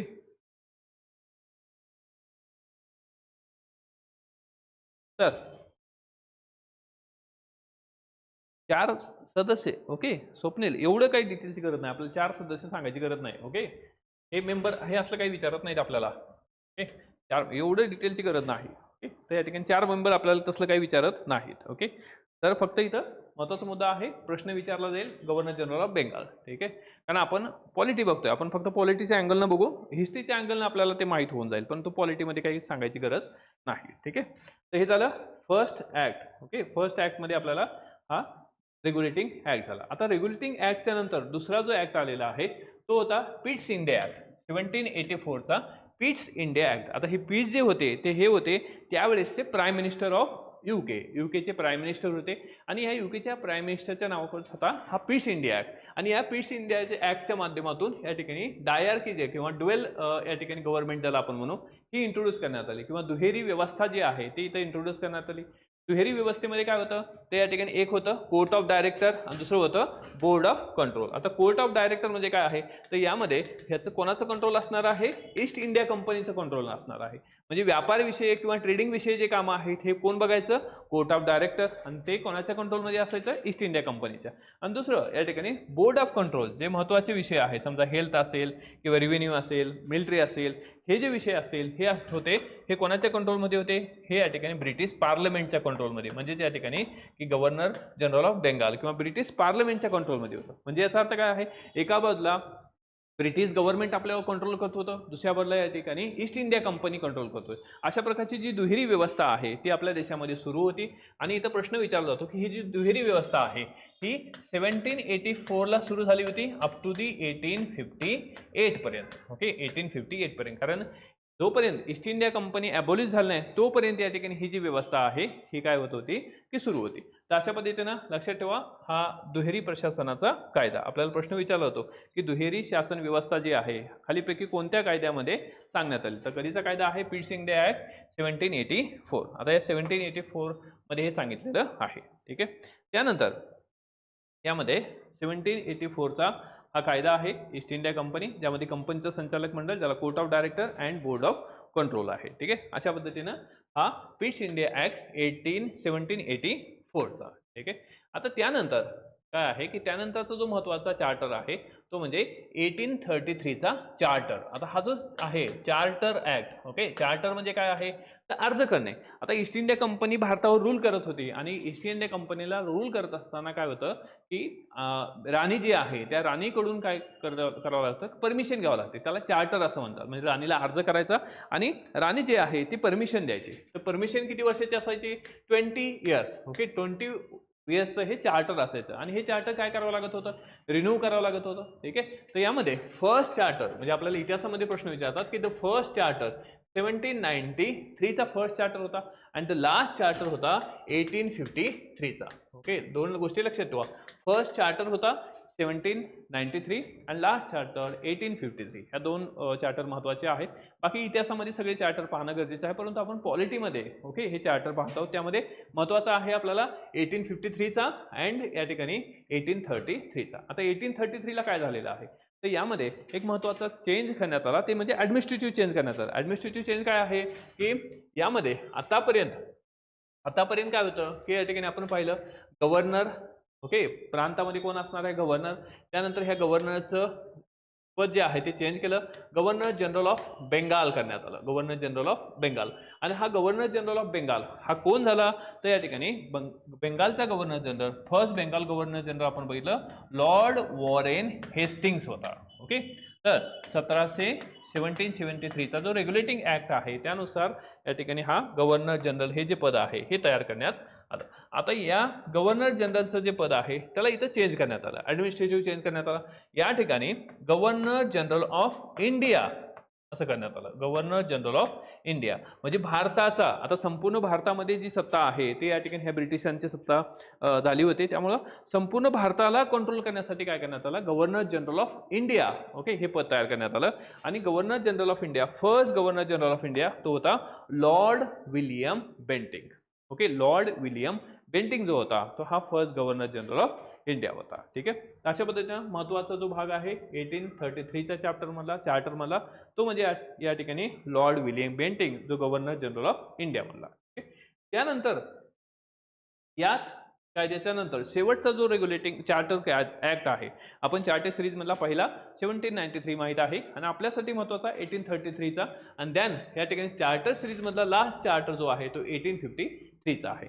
1853चा जो चार्टर आहे या चार्टरमध्ये काय सांगण्यात आलं त्यामध्ये सर्वात महत्त्वाचं ते या ठिकाणी की जे लेजिस्लेटिव्ह बॉडी आहे ओके अँड एक्झिक्युटिव्ह बॉडी, म्हणजे ज्या पद्धतीने आज आपण पाहतोय ओके आज आपण पाहतोय की टुडेज लेजिस्लेटिव्ह बॉडी म्हणजे काय आहे, पार्लमेंट आहे किंवा त्याला आपण संसद असं म्हणतो.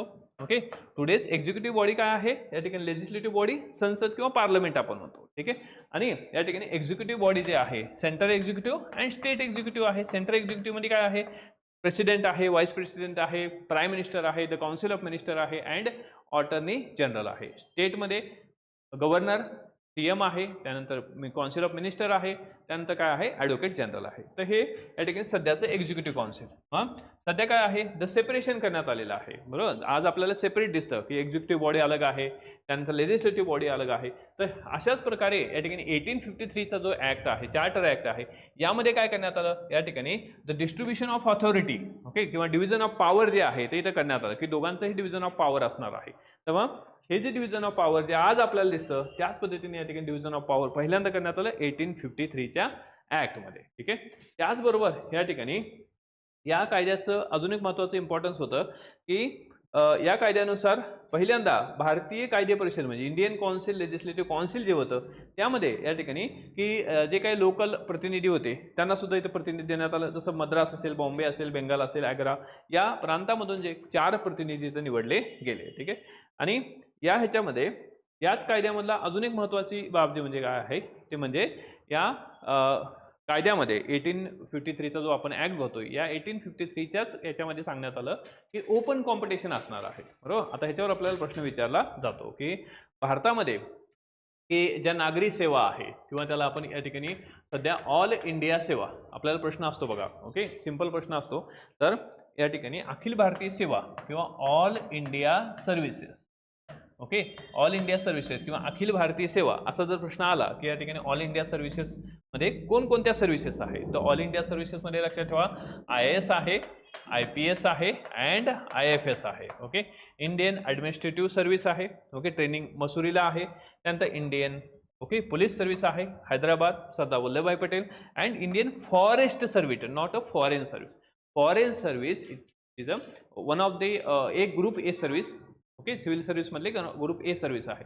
पण ऑल इंडिया सर्व्हिस मध्ये IFS आहे. IFS म्हणजे इंडियन फॉरेस्ट सर्व्हिस आहे आणि याची ट्रेनिंग कुठं आहे? डेहराडूनला आहे. ओके, IAS ची ट्रेनिंग मसुरी आहे, IPS ची हैदराबादला आहे.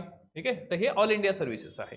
आता ह्या ऑल इंडिया सर्व्हिसचं जर आपण या ठिकाणी बॅकग्राऊंड पाहिलं तर ऑल इंडिया सर्व्हिसमध्ये जसं आज ओपन कॉम्पिटिशन दिसतं किंवा तुम्ही जसं या ठिकाणी परीक्षेसाठी प्रिपेअर करता, AMU असेल किंवा ग्रुप Cच्या प्रिपरेशन करत असाल, तर आपण या ठिकाणी की आज जो आहे तो ओपन कॉम्पिटिशन आहे. ओके, म्हणजे सगळ्यांसाठी काय आहे, तुम्हाला सगळ्यांनाच परीक्षा देता येणार आहे. परंतु पूर्वी तसं नव्हतं. म्हणजे आपण थोडं द हिस्टॉरिकल बॅकग्राऊंड ऑफ या ठिकाणी सिव्हिल सर्व्हिस, म्हणजे सिव्हिल सर्व्हिस जी आहे ही कशा पद्धतीने तयार झाली, आजची जी UPSC आहे इथपर्यंत आपण येणार आहोत.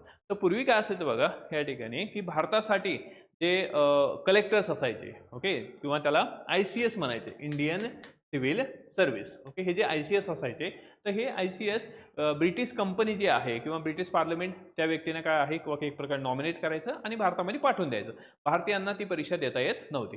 पण पहिल्यांदा या ठिकाणी 1853चा ॲक्ट, त्या ॲक्टच्या माध्यमातून फर्स्ट टाइम या ठिकाणी ओपन कॉम्पिटिशन इंट्रोड्यूस करण्यात आलं. ते कधी? 1854ला. आणि ह्या ओपन कॉम्पिटिशनसाठी या ठिकाणी एक समिती गठीत करण्यात आली, एक या ठिकाणी कमिटी या ठिकाणी तयार करण्यात आली. ती कमिटी म्हणजे कोणती होती? मेकॅले कमिटी, लॉर्ड मेकॅले कमिटी. ही जी लॉर्ड मेकॅले कमिटी आहे हिने एक ड्राफ्ट तयार केला की भारतासाठी सुद्धा काय असावं, भारतीयांना सुद्धा या सिव्हिल सर्व्हिसमध्ये किंवा ICS मध्ये भाग घेता यावा आणि भारतीयांना सुद्धा या ठिकाणी पास व्हावं यासाठी या ठिकाणी ओपन कॉम्पिटिशन जे आहे ते सुरू करण्यात आलं. आपला प्रश्न विचारला होतो या ठिकाणी ओपन कॉम्पिटिशन जे आहे हे कोणत्या ॲक्टनुसार या ठिकाणी सुरू करण्यात आलं, तर 1853चा ॲक्ट. आणि ओपन कॉम्पिटिशन जे आहे पहिल्यांदा 1854 मध्ये इंट्रोड्यूस करण्यात आलं. आणि कोणत्या समितीच्या रिकमेंडेशननुसार? On the recommendation of lord Macaulay committee. ठीक आहे, आता लॉर्ड मेकॅले कमिटीनं रिकमेंडेशन दिलं, त्यानंतर या ठिकाणी काय करण्यात आलं की ओपन कॉम्पिटिशन, जसं आज आपण पाहतोय ना, ओपन कॉम्पिटिशनला सुरुवात झाली. आता ओपन कॉम्पिटिशनला सुरुवात झाली, परंतु ही जी परीक्षा आहे ही परीक्षा या ठिकाणी डिफिकल्ट होती, कारण देर आर 3 इम्पॉर्टंट हर्डर्स. ओके, किंवा या ठिकाणी 3 इम्पॉर्टंट हर्डर्स किंवा अडथळे ह्याच्यामध्ये होते की ज्यामुळं ही परीक्षा जी सगळ्यात डिफिकल्ट मानली जात होती.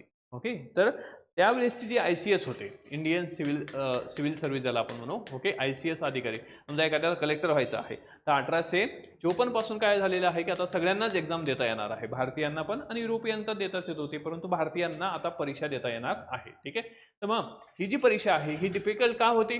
फर्स्ट या ठिकाणी ह्या परीक्षेचं जे या ठिकाणी की सेंटर आहे म्हणजे एक्झाम सेंटर आहे, जसं तुमचं एक्झाम सेंटर काय आहे, तुमचा जिल्हा तालुका असतं, पण पूर्वी जे एक्झाम सेंटर होतं ना ते या ठिकाणी होतं लंडनला. म्हणजे परीक्षा कुठं असायची? लंडनला. आता जर एखाद्या व्यक्तीला भारतामधून जायचं असेल तर त्याला बाय शिप जावं लागत होतं. ओके, मग एवढा मोठा खर्च करून जर लंडनला जायचं असेल तर ते एक प्रकारचं खूप मोठं टास्क होतं. म्हणजे पहिला प्रॉब्लेम काय आहे, या ठिकाणी परीक्षा व्हायची लंडनमध्ये. ठीक आहे, दुसरा प्रॉब्लेम होता या ठिकाणी एज क्रायटेरिया.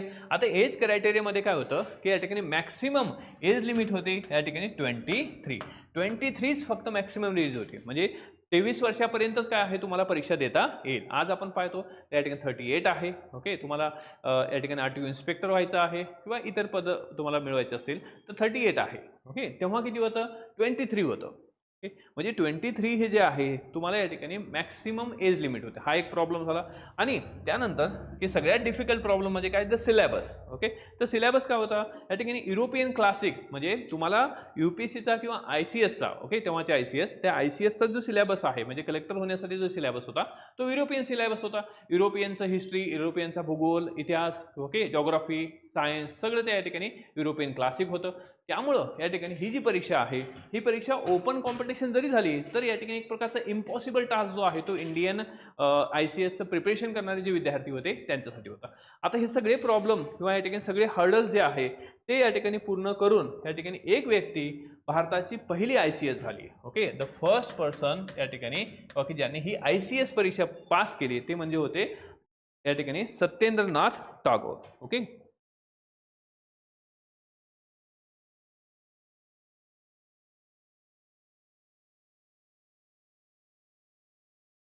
हां, ओके.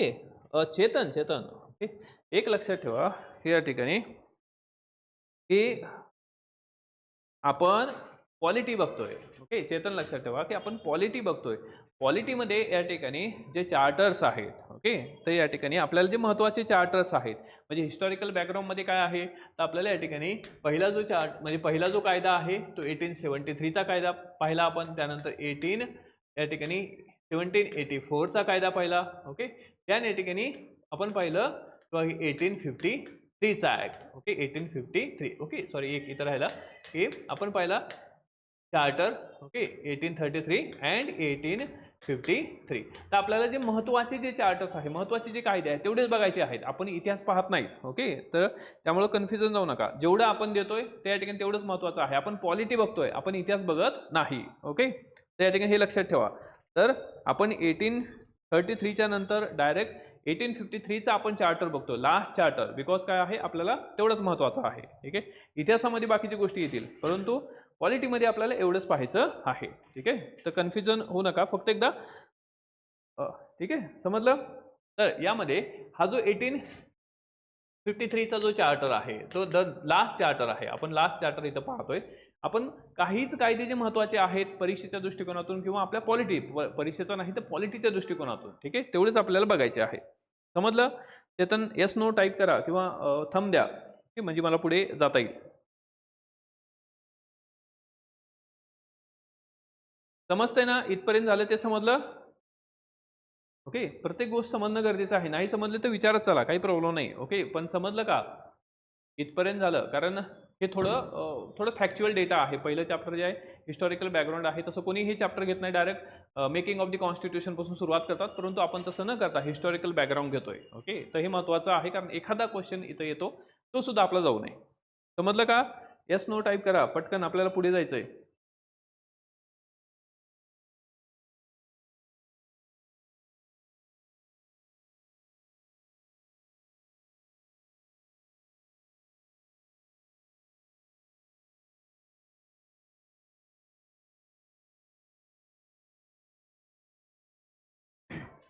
अरे सगळे जे प्रॉब्लेम्स आहेत, ओके, ते प्रॉब्लेम किंवा जे हर्डल्स आहे ते या ठिकाणी पूर्ण करून एक व्यक्ती पहिली ICS झाली. इथं प्रश्न तयार होतो बघा.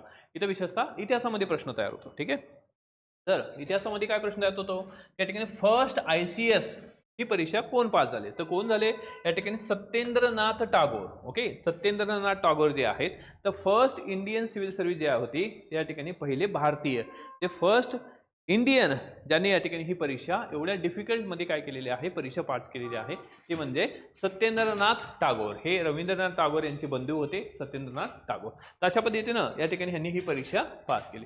आता या परीक्षेच्या बाबतीमध्ये किंवा ICSच्या बाबतीत जर पाहिलं आपण तर या ठिकाणी की यामध्ये की आपण ICS पाहतोय. ओके, की ICS इंडियन सिव्हिल सर्व्हिस याचं इस्टॅब्लिशमेंट कशी झालेली आहे ते आपण पाहतोय. ओके, त्यानंतर आपण परत 1853 नंतर 1858 कडे येणार आहोत. ठीक आहे, आपण ICS म्हणजे UPSCचं फॉर्मेशन कसं झालेलं आहे हे पूर्ण आपण इथं पाहतोय. ठीक आहे, त्यामध्ये लक्षात ठेवा की 1919चा जो कायदा आहे, ओके, तर एक तर 1853चा लॉर्ड मेकॅले, ओके, कमिशन होतं. त्या कमिशनच्या अंतर्गत या ठिकाणी 1854ला ओपन कॉम्पिटिशन झालं आणि त्या ओपन कॉम्पिटिशनच्या नंतर या ठिकाणी किंवा की 1919चा जो कायदा आहे या कायद्यामध्ये सुद्धा काय सांगितलं होतं किंवा की या ठिकाणी एक कमिशन नेमण्यात यावं या कायद्यामध्ये 1919च्या कायद्यामध्ये. ओके, 1990चा ऍक्ट, आणि त्या ऍक्टनुसार एक ली कमिशन इंट्रोड्यूस करण्यात आलं. ली कमिशननं या ठिकाणी भारतासाठी एक कमिशन असावं किंवा भारतासाठी किंवा की भारतीयांची एक्झाम घेण्यासाठी एक कमिशन असावं असं रिकमेंडेशन दिलं. त्यानंतर 1926 मध्ये या ठिकाणी भारतासाठी पहिल्यांदा या ठिकाणी लोकसेवा आयोग किंवा पब्लिक कमिशन जे आहे, फेडरल पब्लिक कमिशन ज्याला म्हणतात, त्याची स्थापना करण्यात आली. आणि ह्या 1926च्या जे पब्लिक कमिशन होतं ह्याचे पहिले जे अध्यक्ष होते ते होते sir Ross Barker. Okay, sir Ross Barker जे आहे त्या ठिकाणी हे पहिले अध्यक्ष होते. ठीक आहे, आता यामध्ये ही जी परीक्षा आहे, ओके, या परीक्षेमध्ये काय आहे त्या ठिकाणी किंवा की फेडरल कमिशन जे आहे तर हे नियुक्त करण्यात आलं. आणि यामध्ये की नंतरचा 1935चा कायदा, 1919च्या नंतर 35चा कायदा किंवा 1926ला जे पब्लिक कमिशन होतं त्या पब्लिक कमिशनचं रूपांतर कशात करण्यात आलं, फेडरल पब्लिक सर्व्हिसमध्ये करण्यात आलं. आणि हे जे फेडरल पब्लिक सर्व्हिस कमिशन आहे हेच म्हणजे काय आहे या ठिकाणी UPSC आहे. Okay, union public service commission, ज्याची स्थापना आहे 26 जानेवारी 1950. 26 जानेवारी 1950चं हे कमिशन आहे. ठीक आहे, तर यामध्ये त्याच गोष्टी आपल्याला दिसतात. ओके, त्यामध्ये की गव्हर्नर जनरल जे आहे, ओके, त्यामध्ये आपण ते आता पाहिलेलं आहे. ओके, तर हे UPSC जे आहे ते पहिले ICS पास करणारे श्री सत्येंद्रनाथ टागोर. आणि ही जी एक्झाम आहे ही पूर्वी एक्झाम जी होती ती कुठे होत होती, ही फक्त एक्झाम लंडनला होत होती. परंतु नंतर ही जी एक्झाम आहे ती मग भारतामध्ये व्हायला सुद्धा सुरू झाली. ती कधी, या ठिकाणी पहिल्यांदा लंडनमध्ये. आता ही परीक्षा लंडनमध्ये व्हायची आणि ह्याचं ट्रेनिंग जे आहे ते ट्रेनिंग कुठं दिले जात होतं, तर या ठिकाणी हेलबुरी कॉलेज ऑफ लंडन. लंडनला या ठिकाणी एक हेलबुरी कॉलेज आहे, त्या कॉलेजमध्ये, लंडनच्या हेलबुरी कॉलेजमध्ये ट्रेनिंग दिले जात होते. ठीक आहे, आज आपण पाहतोय की IAS झाल्यानंतर ट्रेनिंग कुठे दिलं जातं, तर मसुरीला दिलं जातं. ठीक आहे, तर पूर्वी हेलबुरी कॉलेजला हे ट्रेनिंग दिलं जात होतं. आणि त्यानंतर सेंटर सुद्धा पूर्वी काय होतं, परीक्षा द्यायची असेल तर लंडनला परीक्षा दिली जात होते. परंतु नंतर हे सेंटर जे आहे अलाहाबाद करण्यात आलं आणि त्यानंतर या ठिकाणी सेंटर जे आहे दिल्ली सुद्धा आलं, म्हणजे भारतामध्ये सुद्धा ही परीक्षा देता येत होती. अशा पद्धतीनं या ठिकाणी पब्लिक सर्व्हिस कमिशन इथं लक्षात ठेवायचं आहे. 1 ऑक्टोबर 1926 जे आपण बघितलं, या ठिकाणी फर्स्ट पब्लिक सर्व्हिस कमिशनची स्थापना करण्यात आली की ऑक्टोबर 1, 1926. आणि या पब्लिक सर्व्हिस कमिशनचे अध्यक्ष होते sir Ross Barker. Okay, sir Ross Barker.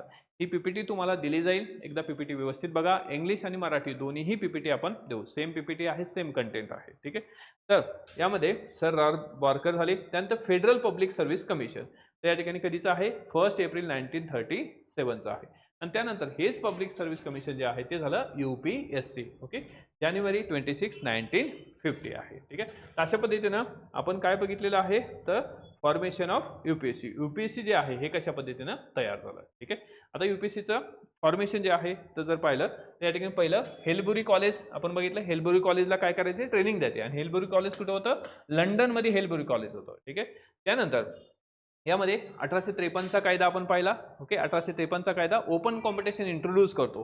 आणि यामध्ये पहिल्यांदा द फर्स्ट इंडियन ICS जे आहे 1864 मध्ये पास झाले, सत्येंद्रनाथ टागोर. त्यानंतर या ठिकाणी 26ला पब्लिक सर्व्हिस कमिशन ली कमिशनच्या रिपोर्टनुसार तयार करण्यात आलं. दॅन या ठिकाणी फेडरल पब्लिक सर्व्हिस कमिशन 1935. आणि शेवटी लास्टला या ठिकाणी UPSC 26 जानेवारी 1950. अशा पद्धतीनं हे झालं फॉर्मेशन ऑफ UPSC. ठीक आहे, त्यानंतर आता आपण जो कायदा पाहिला तो कधीचा पाहिलेला आहे, 1853. आतापर्यंत जे कायदे पाहिले आपण लक्षात ठेवा की हे फक्त पॉलिटी आहे, इट्स नॉट द हिस्ट्री. हे हिस्ट्री नाही, आपण फक्त पॉलिटी पाहतोय. हे एक प्रकारचं हिस्टॉरिकल बॅकग्राऊंड आहे. ओके, एखादा मार्क जर आला तर या ठिकाणी इथून जाणार नाही. एवढंच करा जेवढं तुम्हाला सांगितलं जात आहे किंवा मी जे टीचिंग करतोय तेवढंच ऐका आणि तेवढंच या ठिकाणी जे PPT दिली जाईल इट्स मोर इनफ. याच्या व्यतिरिक्त काही वाचू नका. ठीक आहे, क्वालिटीसाठी कुठलंही पुस्तक वाचायची गरज पडणार नाही. ओके, ज्यांना वाचायचं असेल त्यांनी लक्ष्मीकांत वाचू शकता, परंतु क्वालिटीसाठी किंवा या ठिकाणी इकॉनॉमिक्स असू द्या किंवा बाकीचे असतील त्यासाठी सुद्धा गरज पडणार नाही. ठीक आहे, तर सध्या क्वालिटीचा विचार करू आपण. ठीक आहे, चला आता यामध्ये हे आपण पाहिलं 1773. ओके, आपण काय काय पाहिलेलं आहे, 1773चा ऍक्ट बघितला. दॅन पाहिला 1784चा ऍक्ट. दॅन या ठिकाणी 1833. दॅन 1853. ठीक आहे, आता इथपर्यंतचे आपण जे काय ऍक्ट आहे महत्वाचे ऍक्ट, या ऍक्टचा प्रभाव जो आहे आपल्या कॉन्स्टिट्यूशनवर झालेला आहे. त्यानंतर 1857 1857चा रिव्हॉल्ट झाला. आणि या 1857च्या रिव्हॉल्टचे जे रिझन आहे ते रिलिजियस रिझन होते, पॉलिटिकल रिझन होते, ओके, इकॉनॉमिकल रिझन होते. तर हे सगळे कारणं होते ज्या आधारे काय आहे हा 1857चा उठाव झाला. आणि 1857च्या उठावाच्या नंतर या ठिकाणी भारतामध्ये जी व्यवस्था होती, आतापर्यंत जी व्यवस्था होती ही कोणाची होती, ईस्ट इंडिया कंपनीची होती. पूर्णपणे रेग्युलेशन कोणाचं, म्हणजे एक प्रकारे देशावर या ठिकाणी सत्ता कोणाची होती, ईस्ट इंडिया कंपनीची होती. आता 1857चा उठाव झाला आणि या उठावामध्ये या ठिकाणी काय झालं किंवा की इंग्रज जिंकले, भारतीय हरले. पहिल्यांदा या ठिकाणी भारतीयांनी उठाव केला होता. ओके, आणि हा एक प्रकारचा पहिला स्वतंत्र उठाव किंवा या ठिकाणी उठाव असं म्हटलं होतं की किंवा पहिलं स्वातंत्र्य युद्ध वीर सावरकर यांनी म्हटलेलं आहे. तर 1857चा उठाव झाला आणि या उठावाच्या नंतर काय झालेलं आहे, जी ईस्ट इंडिया कंपनी आहे ती काय करण्यात आली, ॲबॉलिश करण्यात आली. आतापर्यंत या ठिकाणी ईस्ट इंडिया कंपनीची सत्ता होती. आता या ठिकाणी कोणाची सत्ता येणार आहे? आता राणीची आणि त्याचबरोबर ब्रिटिश पार्लमेंटची सत्ता येणार आहे. आता त्यानंतर या ठिकाणी महत्त्वाचा जो कायदा आहे 1857च्या नंतरचा जो कायदा आहे तो आहे 1858चा कायदा. 1858चा जो कायदा आहे त्याला या ठिकाणी एक प्रकारे सुशासन देणारा किंवा गुड गव्हर्नन्स देणारा कायदा त्याला म्हटलं जातं, की ज्या आधारे की आता आम्ही काय करणार आहोत, ईस्ट इंडिया कंपनी बरखास्त करणार आहोत आणि सगळ्यांचे काय आहे अच्छे दिन जे आहे ते आता येणार आहेत. असं कोण सांगत होतं? असं या ठिकाणी राणी सांगत होती, बाकी सबके अच्छे दिन आएंगे किंवा या ठिकाणी सबका साथ सबका विकास असलं काहीतरी होतं. ठीक आहे, तर हे राणीच्या बाबतीमध्ये की 1857चा उठाव, त्यानंतर राणीचं राज्य आलं आणि राणी जी आहे तर emperor of India. Emperor of India म्हणजे काय? संपूर्ण देशाची सम्राज्ञी झाली. म्हणजे पूर्वी हे ऑस्ट्रेलिया असेल, साऊथ आफ्रिका असेल, या संपूर्ण देशाची सम्राज्ञी जी होती ती राणी होती किंवा 54 नेशन जे होते त्या देशावर ब्रिटिशांचं राज्य होतं. अशा या सगळ्या देशांची काय होती? ही सम्राज्ञी होती. त्यामध्ये भारताची पण या ठिकाणी भर झालेली आहे. भारताची सुद्धा सुप्रीम हेड जे आहे ते आता राणी झालेली आहे. म्हणजे संपूर्ण कंट्रोलिंग अथॉरिटी आता कोणाकडे गेलेली आहे? राणीकडे गेलेली आहे. म्हणजे पूर्वी सुद्धा ब्रिटिशर्स होते परंतु एक प्रकारचे ट्रेडर्स होते. आता सुद्धा ब्रिटिशर्स आहेत, आता राणी आणि तिचं ॲडमिनिस्ट्रेशन. ठीक आहे, अशा प्रकारची जी व्यवस्था आहे इथं या ठिकाणी तयार करण्यात आली. आता यामध्ये 1858चा जो कायदा आहे, 1858चा जो ऍक्ट आहे, हा ऍक्ट काय सांगतो? त्या ठिकाणी की पहिल्यांदा की जे दुहेरी शासन व्यवस्था होती किंवा या ठिकाणी ड्युअल गव्हर्नमेंट होतं. आपण ड्युअल गव्हर्नमेंट पाहिलं होतं बघा कधी? 1784. 1784चा कोणता ऍक्ट होता? Pitt's India act. या पिट्स इंडिया ऍक्ट नुसार या ठिकाणी काय होतं की ड्युअल गव्हर्नमेंट जे आहे ते फॉर्म करण्यात आलं होतं. त्याला आपण डायरकी म्हणत होते. ओके, ड्युअल गव्हर्नमेंट किंवा डबल रूल ज्याला म्हटलं जात होतं. तर डबल रूल मध्ये काय होतं? एक होतं कोर्ट ऑफ डायरेक्टर, दुसरं होतं बोर्ड ऑफ कंट्रोल. आता हे काय करण्यात आलं? ॲबॉलिश करण्यात आलं. ओके, पूर्णपणे बंद करण्यात आलं. सिंपल प्रश्न विचारतात बघा की या ठिकाणी ही जी ड्युअल गव्हर्नमेंट आहे किंवा ही जी या ठिकाणी दुहेरी शासन व्यवस्था आहे ही कुठून कुठपर्यंत होते? लक्षात ठेवायचं 1784 टू या ठिकाणी 1858 पर्यंत. कारण काय आहे? त्या ठिकाणी ईस्ट इंडिया कंपनी रूल होती. आता ईस्ट इंडिया कंपनीच ॲबॉलिश करण्यात आली, पूर्णपणे समाप्त करण्यात आली किंवा तिची सत्ता पूर्णपणे या ठिकाणी बंद करण्यात आली आणि त्यामुळं या ठिकाणी ही दुहेरी शासन व्यवस्था असणार नाही. आता सिंगल शासन असेल. कोणाचं राज्य असणार आहे? राणीचं राज्य असणार आहे. मग आता ह्या राणीच्या राज्यामध्ये किंवा या ठिकाणी क्वीनचं राज्य असेल, मग यामध्ये आता ॲडमिनिस्ट्रेटिव्ह चेंज करण्यात आले आणि या ॲडमिनिस्ट्रेटिव्ह चेंजमधला महत्त्वाचा चेंज इथं लक्षात ठेवायचा आहे की राणी जी आहे तर या ठिकाणी राणीचा एक प्रतिनिधी असणार आहे आणि ब्रिटिश पार्लमेंटचा एक प्रतिनिधी असणार आहे. ओके, भारतासाठी.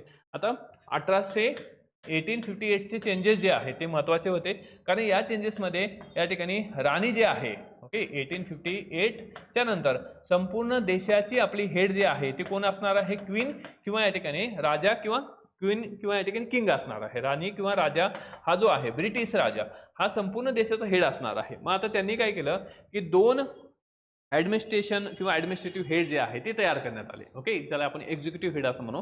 पहिला जो व्यक्ती आहे तो तयार करण्यात आला तो म्हणजे होता या ठिकाणी secretary of state for India. Secretary of state for India, Bharat सचिव हे जे पद आहे हे तयार करण्यात आलं. मराठीमध्ये इंग्लिशमध्ये secretary of state for India. आता हा जो आहे हा ब्रिटिश पार्लमेंटचा कोण असणार आहे? या ठिकाणी प्रतिनिधी असणार आहे. ब्रिटिश कॅबिनेटचा हा जो आहे हा व्यक्ती असणार आहे, ब्रिटिश कॅबिनेट. ठीक आहे, म्हणजे ब्रिटिश पार्लमेंट किंवा गव्हर्नरचा हा जो आहे हा रिप्रेझेंटेटिव्ह असणार आहे आणि एक प्रकारचा हा भारतामध्ये एक कॉन्स्टिट्यूशनल ॲडवायझर. ओके, म्हणजे याचा अर्थ काय आहे की म्हणजे घटनात्मक सल्लागार ज्याला म्हणतात किंवा लॉ मेकिंग मेंबर जो आहे किंवा घटनेबाबत सल्ला देण्याचं काम जो आहे तो या ठिकाणी हा सेक्रेटरी स्टेट फॉर इंडिया करायचा. त्याचं काम काय असायचं? वर्क भारतासाठी या ठिकाणी ऍक्ट तयार करणे किंवा भारतासाठी ऍक्टचा ड्राफ्ट तयार करणे. ओके, मसुदा तयार करणे आणि हा ड्राफ्ट या ठिकाणी ब्रिटिश पार्लमेंटमध्ये, ओके, हा ड्राफ्ट ब्रिटिश पार्लमेंटमध्ये पास करणे. हे जे दोन काम आहेत, एक तर ड्राफ्ट तयार करणे, कायदा तयार करणे आणि तो कायदा ब्रिटिश पार्लमेंटमध्ये पारित करणे. ठीक आहे, आणि तो कायदा किंवा त्याची अंमलबजावणीचं काम जो होतं त्या दुसऱ्या व्यक्तीकडे होतं ते म्हणजे व्हाईसराय. एक आता इथं लक्षात ठेवा, पहिलं secretary of state for India तयार करण्यात आला आणि दुसरं जे पद आहे ते इंट्रोड्यूस करण्यात आलं ते म्हणजे काय आहे? या ठिकाणी व्हाईसराय ऑफ इंडिया. ओके, भारताचा व्हाईसराय हे एक पद.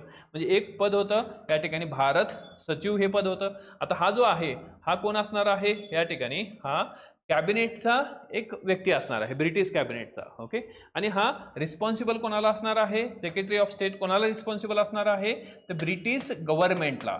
ओके, ब्रिटिश सरकारला हा रिस्पॉन्सिबल असणार आहे. म्हणजे याला या ठिकाणी काम कोण सांगणार? तर याला ब्रिटिश गव्हर्नमेंट काम सांगणार आहे आणि हाच ब्रिटिश गव्हर्नमेंटला रिस्पॉन्सिबल असणार आहे, किंवा जे काम सांगितलेलं ते करणं काम या ठिकाणी, किंवा वर्क काय होतं त्या ठिकाणी?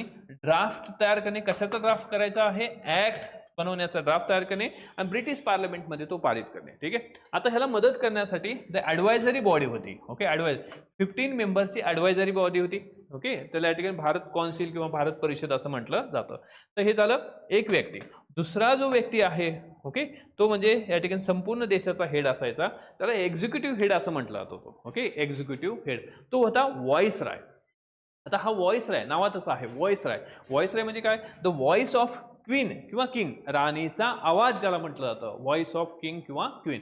अशा प्रकारचा हा राणीचा आवाज जो आहे तो या ठिकाणी व्हॉइसराय जो आहे हे पद इंट्रोड्यूस करण्यात आलं. आणि द फर्स्ट व्हॉइसराय, इथं क्वेश्चन तयार होतो बघा. Okay, the first viceroy of India तो कोण होता? Lord Canning. लॉर्ड कॅनिंग जो आहे हा first viceroy of India. Okay, आता इथं आपण 2-3 क्वेश्चन बघू. ओके, जो कंटेंट खूप महत्वाचा आहे, आपल्याला इतिहासामध्ये पण विचारला जातो. फर्स्ट क्वेश्चन आहे, okay, first question, who is the governor general of Bengal? Okay, बेंगालचा गव्हर्नर जनरल कोण होता? तो हा होता lord Warren Hastings. Okay, Lord Warren Hastings. ठीक आहे, त्यानंतर हे जे पद आहे हे या ठिकाणी काय करण्यात आलं की गव्हर्नर जनरल ऑफ इंडिया करण्यात आलं. Okay, governor general of India कोण होता या ठिकाणी? Lord William Bentinck. Okay, Lord William Bentinck होता. देन हे गव्हर्नर जनरल ऑफ इंडियाचं जे पद आहे हे काय करण्यात आलं? व्हॉइस रॉय मध्ये कन्वर्ट करण्यात आलं. आणि फर्स्ट व्हॉइस रॉय होता Lord Canning. Okay, first voice Roy होता लॉर्ड कॅनिंग. ठीक आहे, हा जो आहे फर्स्ट व्हॉइस रॉय.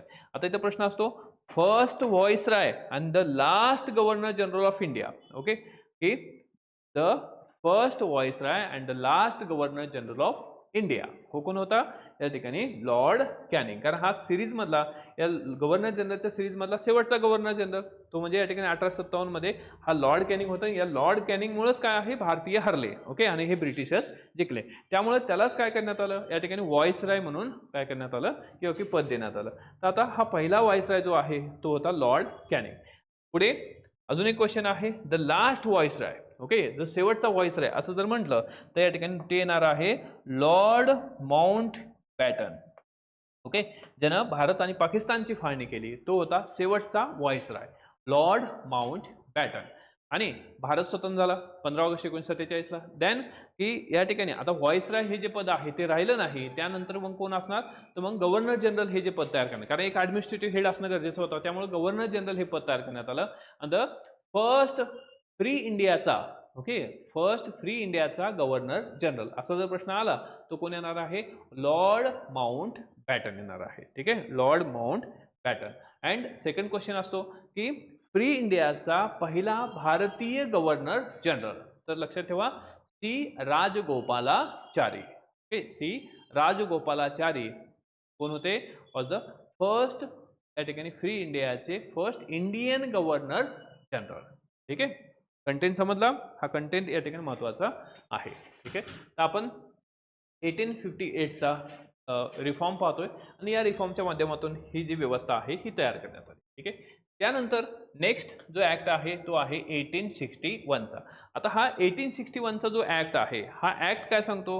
हा 1861 चा जो ऍक्ट आहे हा या ठिकाणी इट्स अ कौन्सिल ऍक्ट. हा एक प्रकारचा काय आहे? कौन्सिल कायदा आहे. आणि या कौन्सिल कायद्याच्या अंतर्गत काय करण्यात आलं? डिसेंट्रलायझेशन करण्यात आलं. डिसेंट्रलायझेशन म्हणजे काय आहे? तर या ह्याच्यामध्ये एक प्रकारे विकेंद्रीकरण करण्यात आलं, डिसेंट्रलायझेशन करण्यात आलं. त्याचबरोबर पोर्टफोलिओ सिस्टीम जे आहे ते इथे इंट्रोड्यूस करण्यात आली. Portfolio system. आपण कोणता ऍक्ट पाहतोय? 1861 चा कायदा. ओके, 1861 चा. आपण थोडं इंग्लिशमध्ये पण पाहू. 1861 चा ऍक्ट, 1861. आता हा जो आहे 1861चा जो कायदा आहे हे आपण पाहतोय. आता यामध्ये काय करण्यात आलं की या ठिकाणी व्हाईसराय जे आहे 1861चा कायदा आहे. व्हाईसरायचं जे लेजिस्लेटिव्ह काउन्सिल आहे किंवा व्हाईसरायचं कार्यकारी ज्याला आपण परिषद म्हणू, या कार्यकारी परिषदेमध्ये काय करण्यात आलं की या ठिकाणी जे फर्स्ट इंडियन आहे, इथं सुद्धा क्वेश्चन असतो बघा, बरोबर. या ठिकाणी व्हाईसरायच्या काउन्सिलमध्ये या ठिकाणी काही इंडियन व्यक्तीला घेण्यात आलं. आता व्हाईसरायची काउन्सिल म्हणजे जसं आज आपण पाहतो ना, राष्ट्रपती आहे, त्यांचं काउन्सिल आहे, बरोबर. तर म्हणजे या ठिकाणी कार्यकारी परिषद आहे. तसं पूर्वी कोण असायचा, राष्ट्रपती जसे आहेत ना तसा असायचा व्हाईसराय, ठीक आहे, संपूर्ण देशाचा प्रमुख. तर यामध्ये व्हाईसराय आणि या व्हाईसरायच्या काउन्सिलमध्ये काय करण्यात आलं, काही इंडियन व्यक्तींना अपॉइंट करण्यात आलं. मग ते इंडियन व्यक्ती कोण होते, राजा ऑफ बनारस, महाराजा ऑफ पटियाला आणि सर दिनकर राव, हे 3 व्यक्ती as a non official member या ठिकाणी व्हाईसरायच्या कुठं इन करण्यात आले, ते होते व्हाईसरायच्या काउन्सिलमध्ये. त्याचबरोबर डिसेंट्रलायझेशन करण्यात आलं, विकेंद्रीकरण करण्यात आलं. विकेंद्रीकरण कशाचं, तर या ठिकाणी पॉवरचं. पूर्वी काय असायचं, संपूर्ण सेंट्रल जी पॉवर जी असायची ती केंद्र सरकारकडे असायची.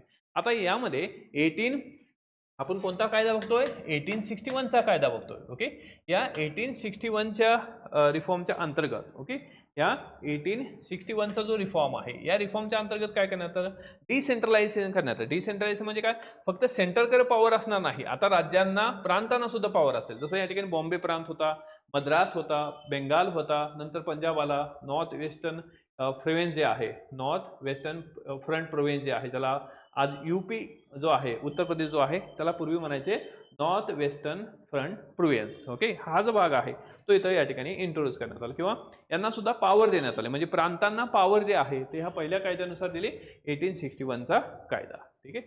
त्यानंतर याच कायद्यांच्या अंतर्गत काय करण्यात आलं, पोर्टफोलिओ सिस्टीम जी आहे ही तयार करण्यात आली. पोर्टफोलिओ सिस्टीम, पोर्टफोलिओ म्हणजे काय आहे, तर आज आपण जर पोर्टफोलिओ बघितलं तर पोर्टफोलिओ म्हणजे काय, तर या ठिकाणी मंत्रिमंडळ जे आहे त्या मंत्रिमंडळाचे खाते. ओके, पोर्टफोलिओ म्हणजे काय, मंत्र्यांचे खाते, त्याला या ठिकाणी पोर्टफोलिओ असं म्हटलं जातं. ओके, जस्ट मिनिट आहे. ओके, पोर्टफोलिओ असं म्हटलं जातं.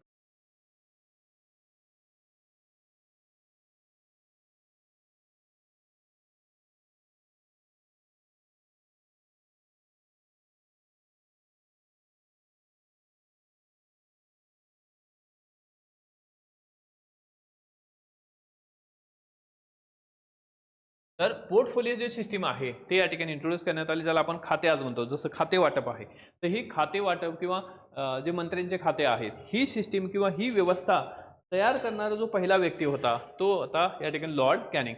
या लॉर्ड कॅनिंगनंच या ठिकाणी हे विविध प्रकारचे जे खाते आहेत ते तयार केले. मंत्री परिषद ज्याला आपण म्हणू, तर या ठिकाणी ही व्यवस्था, हे पोर्टफोलिओ सिस्टीम जे आहे तयार करणारा व्यक्ती कोण होता, लॉर्ड कॅनिंग. ठीक आहे. त्याचबरोबर या ठिकाणी की ऑर्डिनन्स मेकिंग पॉवर जे आहे किंवा मराठीत काय म्हणायचं आहे की वटहुकूम तयार करणे. ओके, वटहुकूम काढणे. आता यामध्ये ही जी ऑर्डिनन्स मेकिंग पॉवर आहे किंवा मराठीत त्याला म्हणायचं वटहुकूम, आजच्या कंडिशनमध्ये किंवा आजच्या ह्याच्यामध्ये ह्याचा जो इम्पॅक्ट आहे ऑर्डिनन्स मेकिंग पॉवरचा, किंवा हा या ठिकाणी 1861च्या कायद्यामध्ये जे ऑर्डिनन्स मेकिंग पॉवर सांगितली होती, हीच ऑर्डिनन्स मेकिंग पॉवर जी आहे आज आपल्याला दिसते. आज ऑर्डिनन्स मेकिंग पॉवर कोणाकडे आहे, राष्ट्रपती आणि गव्हर्नरकडे आहे. ऑर्डिनन्स मेकिंग म्हणजे काय, तर या ठिकाणी त्याला मराठीत वटहुकूम काढतात, वटहुकूम काढणे. आता वटहुकूम कधी काढला जातो, जेव्हा पहिली गोष्ट तर काय आहे की तुम्हाला कायदा तयार करायचा आहे. ओके, देशासाठी कायदा तयार करायचा असेल तर कायदा करण्याचं काम, ओके, लॉ बनवायचं असेल तर काम कोणाचं आहे, लेजिस्लेटिव्ह बॉडीचं काम आहे. लेजिस्लेटिव्ह बॉडी म्हणजे कोण, त्या ठिकाणी पार्लमेंट ही लेजिस्लेटिव्ह बॉडी आहे. ओके, तर किंवा राज्यात असेल तर या ठिकाणी विधानसभा, विधान परिषद ही काय आहे, लेजिस्लेटिव्ह बॉडी आहे. तर आपल्याला कायदा तयार करायचा आहे तर संसद कायदा तयार करू शकते. पण जर संसद हे सभागृह आहे किंवा संसद ही या ठिकाणी जे ऑथॉरिटी आहे किंवा सभागृह आहे, ही काय वर्षभर चालणारं सभागृह नाही. ओके, सेशन काय वर्षभर नसतं. मग यामध्ये भारतामध्ये काय आहे तर 3 सेशन्स असतात. आणि मग यामध्ये संसद जी आहे ही वर्षभर चालत नाही. मग मधल्या याच्यामध्ये काय असतं की जर आता जसं सेशन सुरू आहे बघा, देर are 3 types of sessions. Okay, अधिवेशन असतात. तर यामध्ये तर यामध्ये की देर आर 3 टाइप्स ऑफ सेशन्स किंवा अधिवेशन म्हणू. पहिलं आहे बजेट अधिवेशन, जे 1 फेब्रुवारीला स्टार्ट होतं.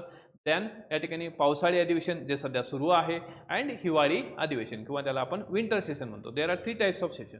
अँड यामध्ये एक सेशन संपल्यानंतर दुसरे सेशन सुरू होत असताना लागेच सुरू होत नाही. त्यामध्ये जो काही ब्रेक आहे त्याला म्हणतात रिसेस. ओके, रिसेस किंवा मराठीत त्याला म्हणतात विरामावस्था. आता जेव्हा या ठिकाणी कुठल्याही प्रकारे संसदेचं सत्र सुरू नसतं त्यावेळेस या ठिकाणी काय करता येत नाही, कायदा तयार करता येत नाही. मग तशा कंडिशनमध्ये रिसेसमध्ये काय केलं होतं, ऑर्डिनन्स काढला होतो. आपण वरवरचं बघतोय, डिटेलमध्ये नंतर आपण बघू राष्ट्रपतीच्या वेळेस. तर ऑर्डिनन्स काढण्याचा जो अधिकार आहे तो कोणाला आहे, राष्ट्रपतीला आहे. ओके, आणि त्याच प्रकारचा ऑर्डिनन्स काढण्याचा अधिकार जो आहे गव्हर्नरला सुद्धा आहे. असाच ऑर्डिनन्स काढण्याचा अधिकार जो होता ना तो पूर्वी होता व्हॉइसरायला होता. ओके, व्हॉइसराय हा जो आहे ऑर्डिनन्स काढायचा. आणि या ऑर्डिनन्सची जी लाईफ होती किंवा आज ऑर्डिनन्सची जी लाईफ आहे ही 6 मंथ अँड 6 वीक आहे. 6 मंथ अँड 6 वीक. 6 मंथ म्हणजे काय आहे, या ठिकाणी 1 सेशन टू अनदर सेशन किंवा एक सेशन ते दुसरं सेशन याच्यामधला जो काही डिफरन्स आहे तो किती होता, 6 महिन्याचा होता. मॅक्सिमम 6 महिन्यामध्ये तुम्हाला एक अधिवेशन घ्यावं लागेल किंवा वर्षभरामध्ये ॲटलिस्ट 2 अधिवेशनं ते घ्यावाच लागणार आहे. ठीक आहे, म्हणजे 1 सेशन टू अनदर सेशन याच्यामधला 6 मंथचा गॅप जो आहे, म्हणजे ऑर्डिनन्स काढल्यानंतर तुम्हाला 6 महिने त्याची लाईफ असेल. कारण पुढच्या येणाऱ्या सेशनमध्ये तो पास होणं गरजेचं आहे. म्हणजे अधिवेशनामध्ये तो इंट्रोड्यूस केला होतो आणि पास केला होतो. आणि इंट्रोड्यूस केल्यानंतर तुम्हाला या ठिकाणी 1.5 महिन्याच्या आत म्हणजे या ठिकाणी 6 वीक जो आहे त्यामध्ये तुम्हाला ते सेशनमध्ये पारित करावं लागेल किंवा पास करावं लागेल. इफ या ठिकाणी जर तुम्ही पास करूच नाही शकले ते ऑर्डिनन्स तो या ठिकाणी तो लॅप्स होतो. ठीक आहे, तर अशाच प्रकारची ऑर्डिनन्स मेकिंग जी पॉवर आहे ती आज आपल्याला राष्ट्रपती किंवा राज्यपालाकडे दिसते. ती पूर्वी कोणाकडे होती, या ठिकाणी व्हॉइसरायकडे होती. हा झाला 1861चा ऍक्ट. ओके, देन आपण जाऊ 1892चा. ओके, 1892. आता हे 1892 मध्ये काय झालेलं आहे या ठिकाणी की एक्सपॅन्डिंग द कौन्सिल. ओके, इथं काय करण्यात आलेलं आहे की कौन्सिल जे आहे तर यामध्ये कौन्सिल वाढवण्यात आली किंवा त्याची सदस्य संख्या जी आहे ही वाढवण्यात आली कौन्सिलची. आता यामध्ये कौन्सिलची जी सदस्य संख्या आहे वाढवण्यात आली आणि यामध्ये की एक्सपेन्शन ऑफ ॲडिशनल मेंबर म्हणजे बॉम्बे, मद्रास, बेंगाल यामध्ये काय करण्यात आलं, मिनिमम 8 आणि मॅक्सिमम 20 मेंबर असतील. त्याचबरोबर या ठिकाणी ह्या प्रांतामध्ये जसं आज आपण पाहतो की विधानसभा, विधान परिषद आहे, तर यामध्ये की जे सदस्य आहे त्यांना या ठिकाणी किंवा की बजेटवर अर्थसंकल्पावर डिस्कशन चर्चा करायला परमिशन देण्यात आली. पूर्वी काय असायचं बघा, हे ब्रिटिशर्स किंवा या ठिकाणी जेव्हा विधान म्हणजे एक्झिक्युटिव्ह काउन्सिलमध्ये हे बिल मांडलं जात होतं किंवा बजेट मांडलं जात होतं, कुठल्याही प्रकारचा डिस्कशन चर्चा सदस्याला करता येत नव्हती. परंतु या ॲक्टनुसार 1892च्या ॲक्टनुसार काय करण्यात आले, डिस्कशन चर्चाला परमिशन देण्यात आलेली आहे. ठीक आहे, त्याचबरोबर या ठिकाणी की इनडायरेक्ट इलेक्शन इंट्रोड्यूस करण्यात आलं. अप्रत्यक्ष निवडणूक जी आहे इथं इंट्रोड्यूस करण्यात आली. तर हा कायदा आहे 1892चा. आणि यामध्ये बाकी सगळ्यांनाच अधिकार म्हणजे वोटिंगचा अधिकार नव्हता. फक्त या ठिकाणी ज्यांच्याकडे काय आहे, प्रॉपर्टी आहे, ज्यांचं शिक्षण झालेलं आहे, जो टॅक्स भरतो यांनाच काय होतं, इथं या ठिकाणी एक प्रकारचा अधिकार होता. ओके, त्यानंतर पुढे आला 1909चा कायदा, 1909चा कायदा. आता हा 1909चा जो कायदा आहे आपण या ठिकाणी बघू, 1909चा कायदा. ओके, आता हा 1909चा जो कायदा आहे तो कोणता आहे, मोर्लो-मेंटो रिफॉर्म आहे. 1909चा मोर्लो-मेंटो रिफॉर्म. लक्षात ठेवा, आपण पॉलिटी करतोय. ओके, आपण काही इतिहास पाहत नाही. ओके, आपला हेतू काय आहे, तर जे आपलं कॉन्स्टिट्यूशन तयार करण्यात आलं त्या कॉन्स्टिट्यूशनचा आपल्या या ठिकाणी की संविधानावर, कॉन्स्टिट्यूशनवर कशा पद्धतीने इम्पॅक्ट झाला. ओके, हे आपल्याला इथं पाहायचं आहे. ठीक आहे, तर त्यानंतर आला हा 1919चा या ठिकाणी 1909चा मोर्लो-मेंटो ऍक्ट. आता हा जो मोर्लो-मेंटो ऍक्ट आहे हा या ठिकाणी ऍक्ट काय सांगतो, पहिला जो आहे हा जो पहिला व्यक्ती असतो तर 2 व्यक्ती आहेत, मोर्ले आणि मिंटो. मोर्ले जो आहे हा भारत सचिव किंवा secretary state for India. Okay, Bharat सचिव हा पहिला जो आहे हा भारत सचिव असतो. दुसरा जो आहे तो असतो व्हाईसराय. ओके, व्हाईसराय हा सेकंड जो आहे तो असतो व्हाईसराय. पहिला जो आहे हा सेक्रेटरी स्टेट फॉर इंडिया किंवा त्याला भारत सचिव असं म्हटलं जातं. ठीक आहे, आता हा 1909चा कायदा आहे. आता ह्या 1909च्या कायद्याच्या अंतर्गत काय करण्यात आलं की महत्वाचा एक रिफॉर्म इथे इंट्रोड्यूस करण्यात आला की जे कौन्सिल होतं. ओके, कोणाचं कौन्सिल, तर या ठिकाणी ह्या व्हाईसरायचं जे कौन्सिल होतं किंवा त्याला केंद्रीय कायदे मंडळ किंवा सेंट्रल लेजिस्लेटिव्ह कौन्सिल, जसं आज आपण पार्लमेंट म्हणतो. ठीक आहे, तशाच पद्धतीने या ठिकाणी काय होतं, पूर्वी केंद्रीय कायदे मंडळ होतं, सेंट्रल कौन्सिल जे होतं त्याचं एक्सपेन्शन करण्यात आलं. एक्सपेन्शन म्हणजे काय, केंद्रीय कायदे मंडळात पूर्वी 16 सदस्य होते, आता या ठिकाणी सदस्य काय करण्यात आले, 60 सदस्य करण्यात आले. ओके, त्यानंतर प्रांतामध्ये म्हणजे प्रोव्हिन्सेसमध्ये सुद्धा काय होतं, जसं आज आपण पाहतो की राज्यामध्ये प्रोव्हिन्सेसमध्ये काय आहे की आपल्याला काय दिसतं की विधानसभा विधान परिषद दिसते. त्याच पद्धतीनं या ठिकाणी सुद्धा काय होतं, प्रोव्हिन्समध्ये ही जी संख्या आहे, प्रोव्हिन्समध्ये जे काही प्रोव्हिन्स मंडळ आहे किंवा कायदे मंडळ आहे, प्रांतिक कायदे मंडळ, यामध्ये सुद्धा जी सदस्य संख्या वाढवण्यात आली. आता प्रत्येक ठिकाणची प्रोव्हिन्समधली सदस्य संख्या ही काय असणार आहे, डिफरंट असणार आहे, सेम तर असणार नाही, बरोबर. तर त्या पद्धतीने इथं काय करण्यात आली, वाढवण्यात आली. आणि यामध्ये हे जे एक्झिक्युटिव्ह जे आहे, व्हाईसरायचे एक्झिक्युटिव्ह काउन्सिल असणार आहे. या व्हाईसरायच्या एक्झिक्युटिव्ह काउन्सिलमध्ये व्हाईसरायचं एक्झिक्युटिव्ह काउन्सिल होतं आणि या व्हाईसरायच्या एक्झिक्युटिव्ह काउन्सिलमध्ये पहिल्यांदा भारतीयांना या ठिकाणी प्रवेश मिळाला. हा प्रश्न इथं महत्त्वाचा आहे बघा, इथं क्वेश्चन तयार होतो. प्रश्न विचारला होतो या ठिकाणी फर्स्ट इंडियन, ओके, ज्यांनी या ठिकाणी फर्स्ट इंडियन जे या व्हाईसरायच्या काउन्सिलमध्ये ज्यांना लॉ मेंबर म्हणून घेतलं, तर ते कोण होते, सत्येंद्र प्रसाद सिन्हा. ओके, इतिहासामध्ये पण असतो. सत्येंद्र प्रसाद सिन्हा जे आहेत ते हे पहिले होते लॉ मेंबर, ज्यांना या ठिकाणी कुठे घेण्यात आलं, या ठिकाणी ह्या व्हाईसरायच्या कार्यकारी परिषदेमध्ये घेण्यात आलं. ठीक आहे. तर ॲज अ ऑफिशियल मेंबर म्हणून पहिल्यांदा एका भारतीय व्यक्तीची, ते पण लॉ मेंबर म्हणून, कायदा मेंबर म्हणून या ठिकाणी काय करण्यात आली, किंवा की त्यांना इंट्रोड्यूस करण्यात आलं. त्यानंतर 1909चा कायदा आहे. या 1909च्या कायद्याच्या अंतर्गत काय करण्यात आलं की मुस्लिम कम्युनिटी जे आहे यांना सेपरेट इलेक्टोरेट देण्यात आले. ओके, त्यामुळं आपल्याला प्रश्न विचारला जातो की या ठिकाणी हा जो सेपरेट इलेक्टोरेट आहे, किंवा या ठिकाणी की the father of communal electorate विचारलं जातं की जातीवादाचा उद्गाता किंवा फादर ऑफ कम्युनल इलेक्टोरेट असं जर म्हटलं तर कोण येणार आहे, लॉर्ड मिंटो. ओके, आता हा जो लॉर्ड मिंटो होता हा कोण होता, व्हाईसराय होता. ओके, तो व्हाईसराय होता. कधीचा व्हाईसराय आहे, 1909 किंवा या ठिकाणी 1909चा व्हाईसराय होता लॉर्ड मिंटो. त्यानंच काय केलेलं आहे ते या ठिकाणी द सेपरेशन किंवा या ठिकाणी सेपरेट इलेक्टोरेट जे आहे ते या ठिकाणी मुस्लिम कम्युनिटीला. आता सेपरेट इलेक्टोरेट म्हणजे काय आहे, एक प्रकारचं ब्रिटिशांची जी पॉलिसी होती ती होती डिवाइड अँड रूल पॉलिसी. काय होती, डिवाइड अँड रूल पॉलिसी होती. म्हणजे याचा अर्थ काय आहे, या ठिकाणी एक प्रकारे फोडा आणि राज्य करा ही ब्रिटिशांची पॉलिसी होती. मग त्यांनी काय केलं की भारत म्हणजे हिंदू आणि मुस्लिम यांच्यामध्ये काय केली, फूट पाडली. की मुस्लिम समाजाला काय केलेलं आहे की स्वतंत्र मतदारसंघ दिले. आता स्वतंत्र मतदारसंघ म्हणजे काय आहे की या ठिकाणी जो कॅन्डिडेट असणार आहे हा मुस्लिमच व्यक्ती असणार आहे आणि याला काय आहे, मुस्लिमच व्यक्ती ह्याला मतदान करते.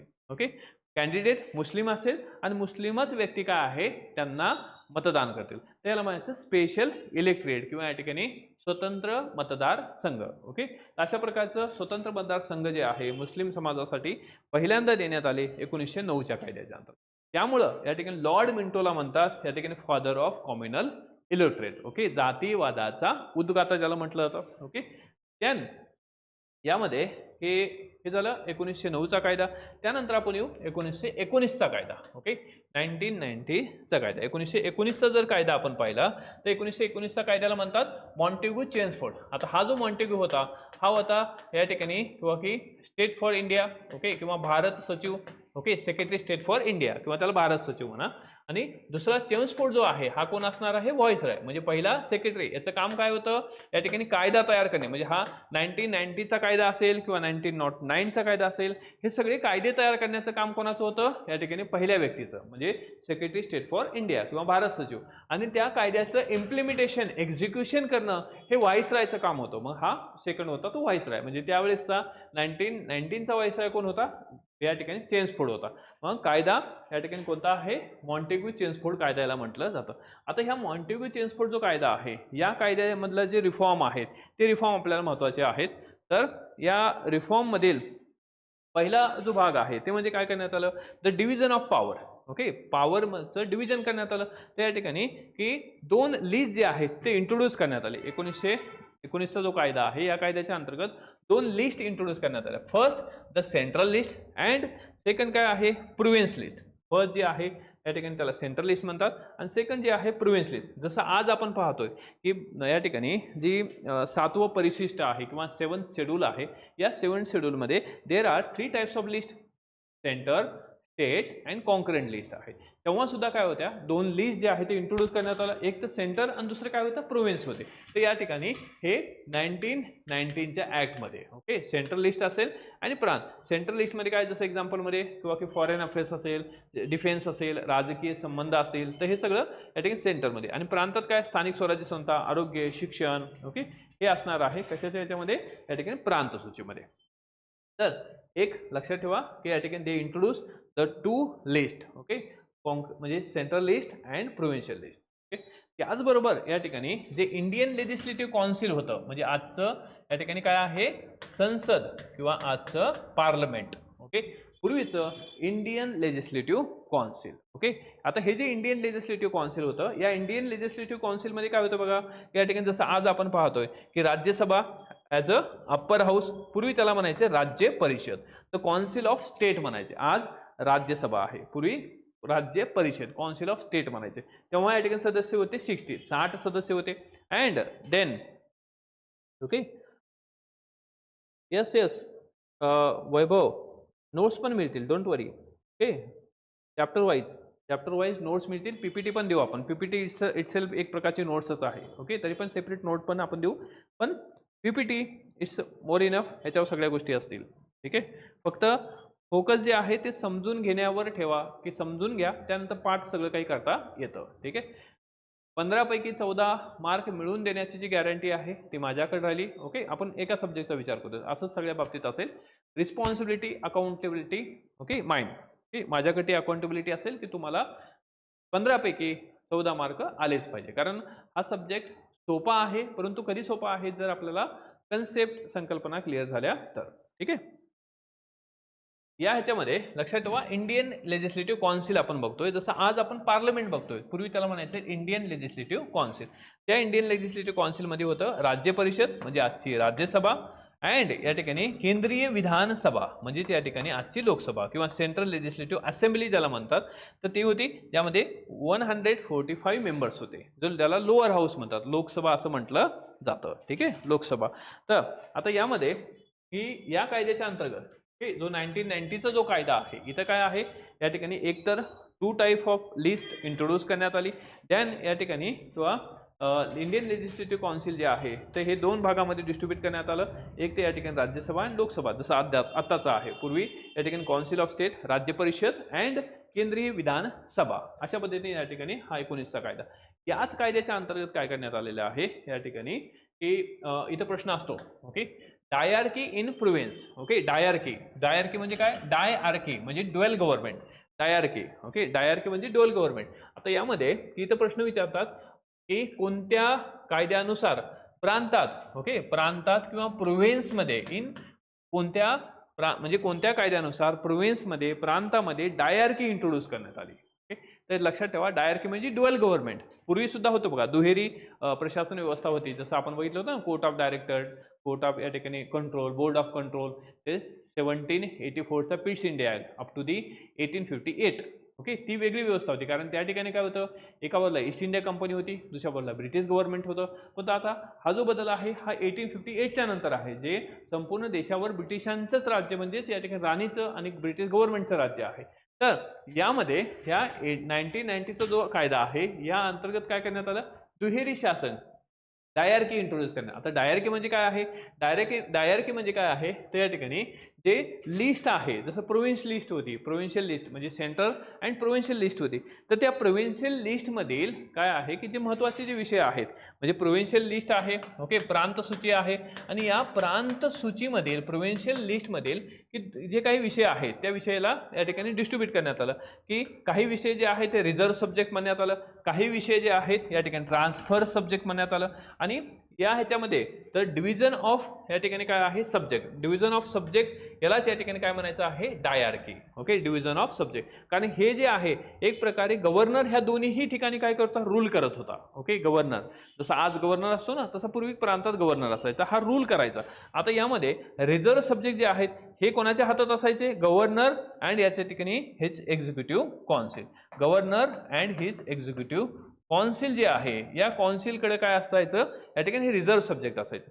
आणि समजा एक्झाम्पलमध्ये एखादा रिझर्व्ह सब्जेक्ट आहे, समजा रेव्हेन्यू आहे, महसूल आहे, ओके, तर महसुलाच्या बाबतीमध्ये काही करप्शन झालं किंवा काही प्रॉब्लेम क्रिएट झाला, तर त्यामुळं या ठिकाणी की प्रॉब्लेम किंवा काही करप्शन झालं तर यामध्ये गव्हर्नर आणि ह्याचं एक्झिक्युटिव्ह कॉन्सिल जे आहे हे रिस्पॉन्सिबल असायचं नाही. ओके, तर कशाला रिस्पॉन्सिबल असायचं नाही, कायदे मंडळाला, लेजिस्लेटिव्ह बॉडीला, तर हे रिस्पॉन्सिबल असायचं नाही. म्हणजे काही जर प्रॉब्लेम क्रिएट झाला तर यांना कुठलाही प्रकारचा प्रश्न विचारता येत नव्हता. आणि दुसऱ्या बाजूला जे ट्रान्सफर सब्जेक्ट होते, सोपी विषय होते किंवा या ठिकाणी त्याला ट्रान्सफर सब्जेक्ट म्हणतात, या ट्रान्सफर सब्जेक्टमध्ये किंवा सोपी विषय जे होते तर यामध्ये जसं या ठिकाणी हेल्थ असेल, एज्युकेशन असेल, तर हे या ठिकाणी हँडल करण्यासाठी एक मंत्री जो आहे तो निवडला जायचा. ओके, म्हणजे जे निवडून आलेले जे कौन्सिलमधले सदस्य आहेत त्यांच्यापैकी एक व्यक्ती जो आहे तो मंत्री म्हणून निवडला जायचा. आणि तो मंत्री जो आहे तो काय करायचा, या ठिकाणी समजा एक्झाम्पलमध्ये हे एज्युकेशन मिनिस्टर आहे, जसं की या ठिकाणी दादा भुसे जे आहेत ते कोण आहेत, सध्याचे एज्युकेशन मिनिस्टर आहेत दादा भुसे महाराष्ट्रामध्ये, बरोबर.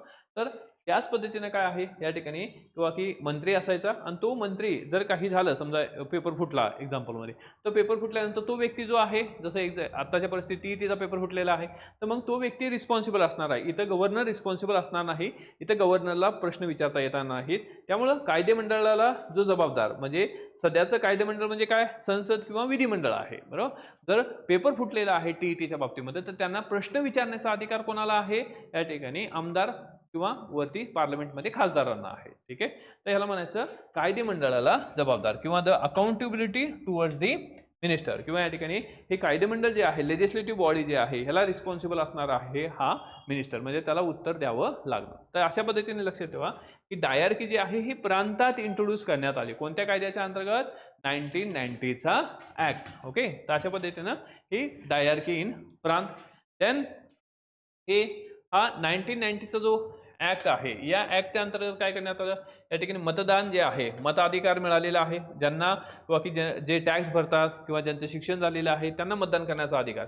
त्याचबरोबर या ठिकाणी सेपरेट इलेक्टोरेट देण्यात आले. ऑलरेडी 1909 मुस्लिम कम्युनिटीला काय आहे, सेपरेट इलेक्टोरेट मिळाले होते. आता या ठिकाणी की यामध्ये शीख असेल, शीख, Christian, Anglo Indian, okay, and European, हे जे 4 ग्रुप आहेत, कम्युनिटीज आहेत, यांना सुद्धा काय करण्यात आले, सेपरेट इलेक्टोरेट देण्यात आले, बरोबर. तर अशा प्रकारची जी व्यवस्था आहे ती कोणत्या ऍक्टनुसार आहे, 1990चा ऍक्ट आहे. ठीक आहे, त्याचबरोबर आपण पाहिलं की यूपीएससी केंद्रीय आयोगाची स्थापना 1926 मध्ये झालेली आहे. तर हा महत्त्वाचा जो रिफॉर्म आहे 1919चा रिफॉर्म आहे. ठीक आहे, तर यामध्ये आता 1919च्या रिफॉर्मच्या नंतर पुढे आपल्याला जायचं आहे की भारतामध्ये 1919चा जो कायदा होता त्या 1919च्याच कायद्यामध्ये, 1990च्याच ऍक्टमध्ये काय सांगितलं होतं की आम्ही हा जो कायदा आहे 1919चा जो कायदा आहे, हा कायदा कशा पद्धतीने इम्प्लिमेंट होत आहे, याचा प्रभाव, याचा इम्पॅक्ट कसा या ठिकाणी भारतीयावर झालेला आहे किंवा होत आहे, हे पाहण्यासाठी काय करू, या ठिकाणी की आम्ही एक कमिशन पाठवू. ते कमिशन म्हणजे कोणतं होतं, या ठिकाणी ते कमिशन म्हणजे सायमन कमिशन. सायमन कमिशन का आलं, कारण 1990चा जो ऍक्ट आहे त्या ऍक्टमध्येच या ठिकाणी सांगण्यात आलं की भारतासाठी जो ऍक्ट आहे या ऍक्टनं 10 वर्षामध्ये कोणता रिफॉर्म केलेला आहे तो या ठिकाणी पाहण्यासाठी किंवा त्याचं या ठिकाणी आपल्याला एक पाहणी करण्यासाठी, ओके, तर हे सायमन कमिशन आलं. सायमन कमिशन भारतात आलं, पण तो सायमन कमिशनला आपण काय म्हटलो की सायमन गो बॅक. ओके, असं का म्हटलं या ठिकाणी की सायमन गो बॅक असं का म्हणण्यात आलं, कारण या ठिकाणी ह्या सायमन कमिशन मध्ये जे 7 सदस्य होते, आता हा इतिहासचा भाग आहे, बरोबर. सायमन कमिशन मध्ये जे 7 सदस्य होते, हे 7ही सदस्य कोण होते, ब्रिटिशर्स होते. त्यामध्ये एकही भारतीय नव्हता, त्यामुळे आपण त्याला विरोध केला, तेव्हा सायमन गो बॅक म्हटलं. परंतु सायमन काही परत गेला नाही. सायमननं काही रिकमेंडेशन्स दिले, ओके, शिफारशी दिल्या. तर सायमननं काय सांगितलं या ठिकाणी की सायमननं ज्या रिकमेंडेशन दिलेल्या आहेत ते आपण इथं पाहू. की सायमन म्हटला की भारतासाठी, ओके, सायमन जो आहे तो काय म्हटलेला आहे, सायमन बघू आपण. तर सायमननं सांगितलं की भारतासाठी काय करायचं आहे किंवा की कोणकोणत्या शिफारसी त्यांनी केल्या. तर सायमननं पहिली शिफारस काय केली, जी डायआरकी होती, ओके, 1919च्या कायद्यानुसार जी डायआरकी म्हणजे ड्युअल गव्हर्नमेंट जे आपण बघितलं ना, ट्रान्सफर सब्जेक्ट, रिझर्व्ह सब्जेक्ट, हे जे आहेत हे या ठिकाणी अबॉलिश करा किंवा या ठिकाणी बंद करा असं म्हटलेलं आहे. Okay, audit. ओके, त्यामध्ये डायआरकी जी आहे ते अबॉलिश करा. म्हणजे पहिलं या ठिकाणी सायमन कमिशनची शिफारस काय आहे, ही जी डायआरकी आहे ही बंद करा, जी या ठिकाणी कशामध्ये इंट्रोड्यूस करण्यात आली होती, की प्रांतामध्ये. अँड या ठिकाणी किंवा त्या ठिकाणी म्हणजे डायआरकीच्या ठिकाणी काय त्यांना या ठिकाणी ऑटोनॉमस बॉडी म्हणून त्यांना परमिशन द्या. ओके, अशी शिफारस करण्यात आली. त्याचबरोबर सेंटरला या ठिकाणी रिस्पॉन्सिबल गव्हर्नमेंट म्हणून काय करा, की सेंटर हे करा. त्याचबरोबर या ठिकाणी फेडरल स्ट्रक्चर जे आहे म्हणजे फेडरल स्ट्रक्चर भारताचं तयार करा. आणि सगळ्यात most and last important things म्हणजे काय आहे ते या ठिकाणी की भारतासाठी राऊंड टेबल कॉन्फरन्स जे आहे ती तयार करा किंवा राऊंड टेबल कॉन्फरन्स जे आहे ती घ्या. तर अशा प्रकारचे जे महत्त्वाचे जे शिफारसी आहे ओके, त्या कोणी तयार केल्या या ठिकाणी ह्या सायमन कमिशन. सायमन कमिशन म्हणला प्रांतामध्ये पूर्ण जबाबदार सरकार स्थापन करा, म्हणजे डायआरकी किंवा दुहेरी शासन व्यवस्था जी आहे ती बंद करा. दुसरं या ठिकाणी केंद्रात रिस्पॉन्सिबल जे सरकार आहे ते या ठिकाणी आणायचं आहे. आणि या ह्याच्यामध्ये गोलमेज परिषद घ्या. Okay, round table conference. Simple प्रश्न असतो आपल्याला की राऊंड टेबल कॉन्फरन्स जे आहे हे कोणाच्या या ठिकाणी रिकमेंडेशननुसार काय करण्यात आलं या ठिकाणी किंवा घेण्यात आले, तर on the recommendation of Simon commission. आता यामध्ये सायमन कमिशनच्या रिकमेंडेशननुसार काय करण्यात आलं, राऊंड टेबल कॉन्फरन्स घेण्यात आली. ठीक आहे, कोणकोणत्या, तर या ठिकाणी पहिली 1930, 31 आणि 32 ह्या 3 राऊंड टेबल कॉन्फरन्स ज्या ते घेण्यात आल्या.